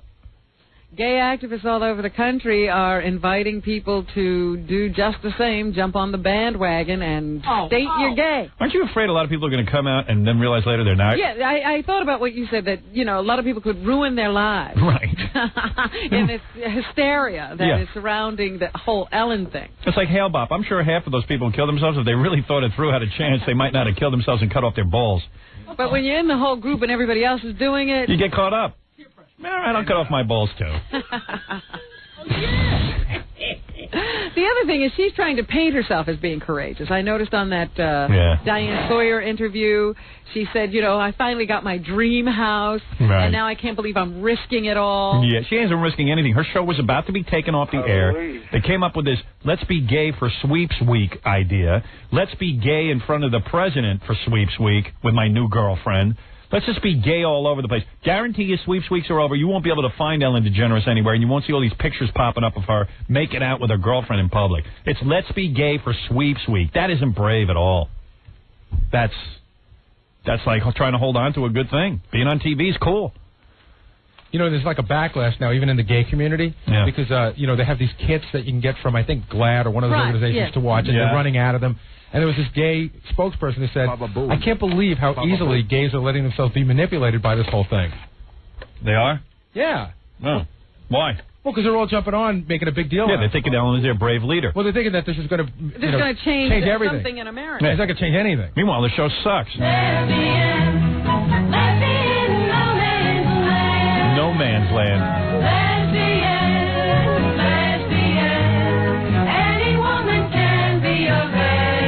Everybody knows, though, lots of girls still need meat. They still need the meat. Don't get scared. Everybody will get nervous. I know some guys are getting really nervous. They're afraid every woman's going to go lesbian and there's going to be nothing left. Let me tell you something. They all need meat. You get that Anne Heche or whatever her name is, Ellen's new girlfriend, in a room, and you let your facial hair grow for a day or two, and your beard is scratching up against those thighs, and you begin to kiss those thighs. Come on, baby. You know Ellen can't give you the one thing I can. Come on here. Now I'm going to give it to you. The one thing Ellen can't give you, I'm going to give you. My meat lance. Anne Heche. What's her name? Anne? Anne Heche. Anne Heche. Oh, yeah, honey. Yeah, you forgot what it's like to be with a man. You forgot the pink saber of satisfaction, didn't you, sweetheart? You did, didn't you? Yes, you did. Pink saber. Oh, yes. Yes. Let's do this in front of the president. He'll jump right on top, too. Right, Robin? I don't even know what you're talking about. Oh, you're busy. Howard, you'd be bummed out if, not say Allison, but you were dating somebody for a couple of years and then she left you for a woman. You'd be bummed out, right? Bummed out? I'd be embarrassed. You wouldn't go out of the house. I was talking to the guys in the office, like Grillo and Stutter and John, and they said they didn't think it would be a big deal. Oh, of course it would be. They don't know that. I'd be mortified. Imagine, man, and then she goes in the paper and says, I looked at this house years ago. She's going house hunting. She goes with Steve Martin, but, I thought what a nice house it would be, but I don't want to be with you. And that's the same house Ellen bought. Right. Ellen bought the house, and now I want to move in. I want to move in with Ellen. Another guy. You know what that does to your masculinity? You've got something between your legs that can fit the emptiness that's inside of these women, and yet you couldn't satisfy her? You know what that says about you as a lover? For Christ's sake.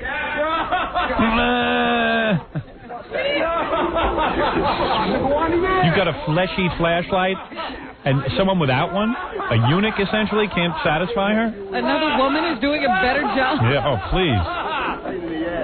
Uh-oh. Here's Gump. Gump, you got something to add to this? Tell us. Very rarely does he come running in. When I was in college, I was dating a girl. I was her last boyfriend before she started dating only women. And tell me what it was like. Oh, what? What was it like for you, man, when you learned that? Oh, no big deal. Ah! Are you going to say that I'm not a man? Ran away to the Marines? Yeah, couldn't satisfy her. I'm going to say it to your face. You are not a man. Oh, really? Yeah, you lost a woman to the other side. I didn't lose nothing. What's the matter, man? You couldn't satisfy her? Absolutely. Ah, yeah. Couldn't get that job? The whole time you were doing her, she was thinking of other girls. I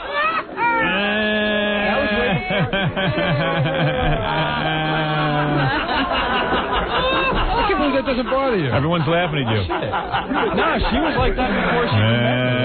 That's why you only date Asian women. You were the last. Very few Asian lesbians. You were the last person she tried. She said, "Let me give this one more try." Yeah. You tipped her over the edge. And, she said, "No, I don't like it." There's one man that might be able to bring me back to the other side. Yeah. Then it didn't happen. Yep. Let me tell you something. Bring that girl to me. I guarantee you she won't leave a lesbian. I guarantee you I can bring her back. You're not a sensitive lover, I can tell with you. You got really? big, rough, husky hands. She probably had no intention. You're probably premature ejaculator. Oh, my. Probably. Oh, really? Yeah, you're not getting these girls off, man. Well, I bring in proof. Yeah, bring in proof. Panel. I'm telling you right now, you couldn't cut the mustard. Get out of here, you Marine. You give the Marines a disgrace. I thought the Marines were real men. You come in here and you tell me you couldn't even get a girl hot? Jesus. What's the matter with you? Go back to your little booth. Why would he run in here to tell Don't come in here all proud of that. 5 minutes with you, she's thinking I'm going to become a fag. Coming in here all proud. Didn't bother him. Maybe it should have bothered you. Hey, then I quit. It's your son. What's the matter with him? Guy's a Marine. You salute this.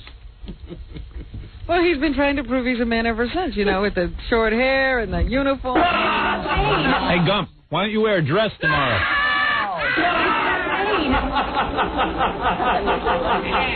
You should come in here in a dress and frilly panties. I thought that was a real man.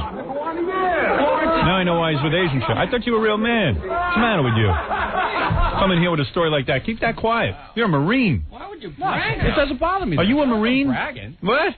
Yeah, I'm a Marine. Do me a favor. What? Sleep in the women's barracks. All right? That's where you belong. Hey, that wouldn't bother me at all. Should have wore a bra. You would have kept her. Coming in here all proud that a woman went lesbo on I you? wouldn't say proud of it. Look at Joel. Hey, don't bother me. No, why should it? I know. Hey, at least I am secure. So far, we've established at the show that I'm secure. Yeah, not really. Eat tuna fish. You'd enjoy your breath. Actually, I've been told that I'm very good at that. What? Tuna fish? Yeah. Eating a tuna fish? Yeah. That's good. What's the matter with you? Couldn't, man. Bring her in here. Guarantee you she'll be off of women in 2 seconds. I don't have a lot of equipment, boy, but what I have I know how to use. I put big money on that. Yeah? I'll tell you one thing. I've slept with women. None of them went into being a fag after me. It's your son. I can tell you that. All of them love men even more. Thank you. Oh, my goodness. Okay, I'll leave now. Man, how many times a day did you make love to this woman, Marine? Not very often, because she was really small. Like, we didn't fit very well. She wasn't small. She was dry. Oh, look at him. He didn't fit very well. Yeah. And you're not that big. Tell the truth, Marine. You didn't realize she wasn't getting excited. That's why she was small. Not excited about you. Actually, I was the only person that could actually make her orgasm. Oh, yeah. Get out of here. Yeah, come on. What do you want? Turned her into a homo. It was so great she went gay. Yeah. So many orgasms she went to a woman. All right. Listen, you've embarrassed the entire Marines. Really. Hang up your uniform. You still a Marine? You must have quit the Marines. That's why you're coming forward with this. Court martial. I swear to God. I hope they court-martial you. Throw you in the brig. God, that's embarrassing. Comes in all proud of himself. Can't believe what he was thinking. Man. Robin, I don't want you having sex with him. I don't want you going lesbian. No, I'm staying away from him. You're probably laying in bed there and going, maybe women are the answer. He's like, maybe women are the answer. It's over? Oh, that'll never happen to me. That you can be sure of. I can't even convince my wife to be with a woman. She loves it so much. I've been begging her. That's how manly I am. Gump's going to get married. His wife will be like, okay, I'll try lesbianism. I'll try anything. Yeah, you want me to go to bed with another girl? Fine. Yeah. Oh, I thought Gump was all man. Jesus, I had no idea. See, you never know. You make him wear a dress back there. I don't want to see him in man's clothing anymore. Comes in the men's room and everything. Oh, yeah. From now on... Use the ladies' room? I have my own bathroom, so I don't care. But for the rest of the people, he should use the ladies' room. He's probably been checking out you guys. Erica. I thought he was the most manly out of all of us. Absolutely. Oh, yeah. Turns out, you could always be wrong.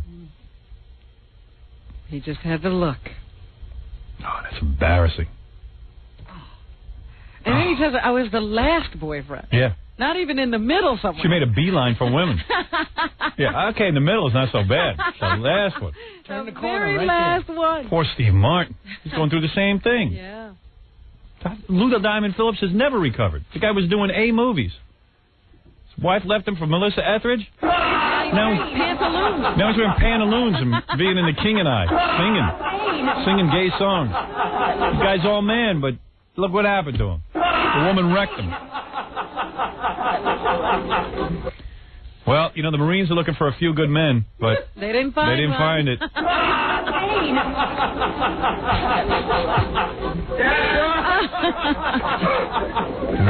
Gump was one of my heroes. Come out with Ellen. Yeah. Hey, where are you going to watch the Ellen show, Gump? It's coming out week.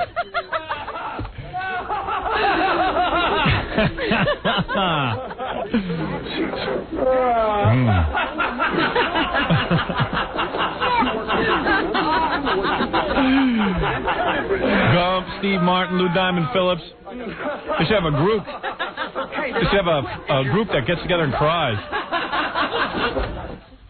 Try and figure out what they did wrong. Yeah, it's one of those. What did you do? Boy, if that Asian turns lesbo on, I'm going to have to date blind and deaf girls. 12-step group.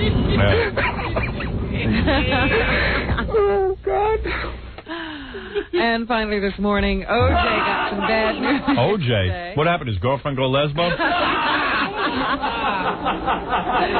The judge who presided over his civil case ruled against OJ yesterday, denying him a new trial and calling the $33.5 million in damages awarded to the plaintiffs reasonable. So the award stays just the same, and he gets no new trial. Wow. His lawyers do say that they won't stop. They're going to appeal to a higher court. Finally, we got a sane Chinese judge. They do exist. Yeah, I was losing faith. What is it, Nick? Yeah, you moron. Stern? Is this Stern the moron? Hey, you peck ahead, I'll beat your ass. Look, I had a girlfriend once that was a lesbian.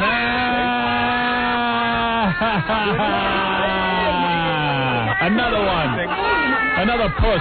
Hey, look. He can join that club. Hey, look, idiot. Yeah, I'm an idiot, all right. If I wasn't, yeah, half a fag. Stick around with me. What? If I wasn't a man, why would she stick around with me? She left you for a woman. No, if I was with her, that would have meant I was a woman. Think about it. Think about it when you you think about it. You think about it.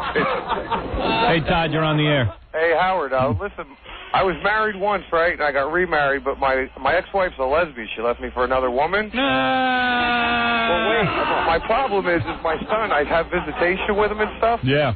How do I explain to my son when he keeps asking me all the time, hey, Daddy, why does Mommy sleep with a woman and you sleep with a woman? You say because, son, I'm not a real man. I couldn't hold on to your mother. I couldn't satisfy her sexually. That's why. Of course.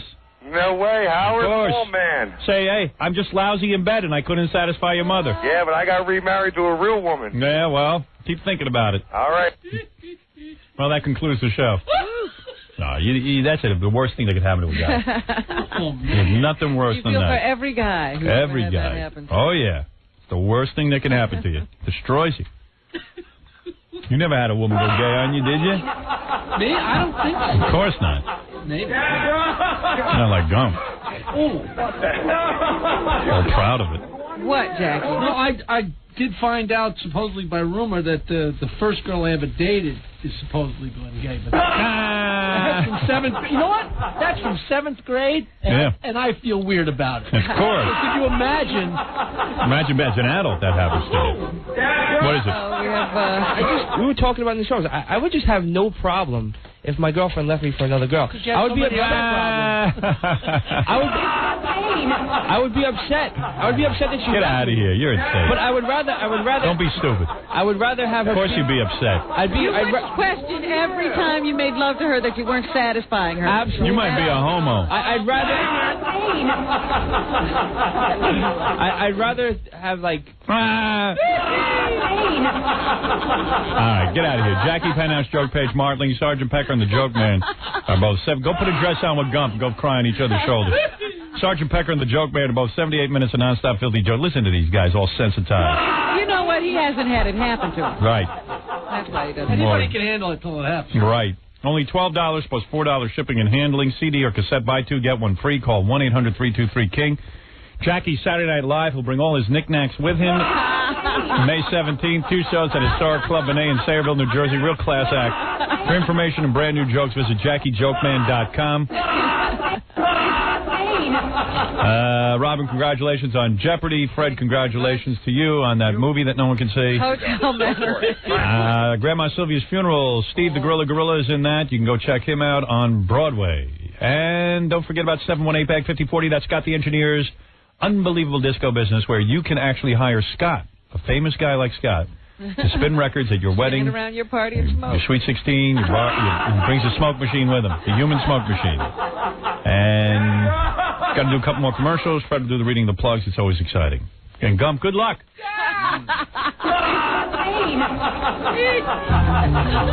You're listening to The Howard Stern Show. Stay right there.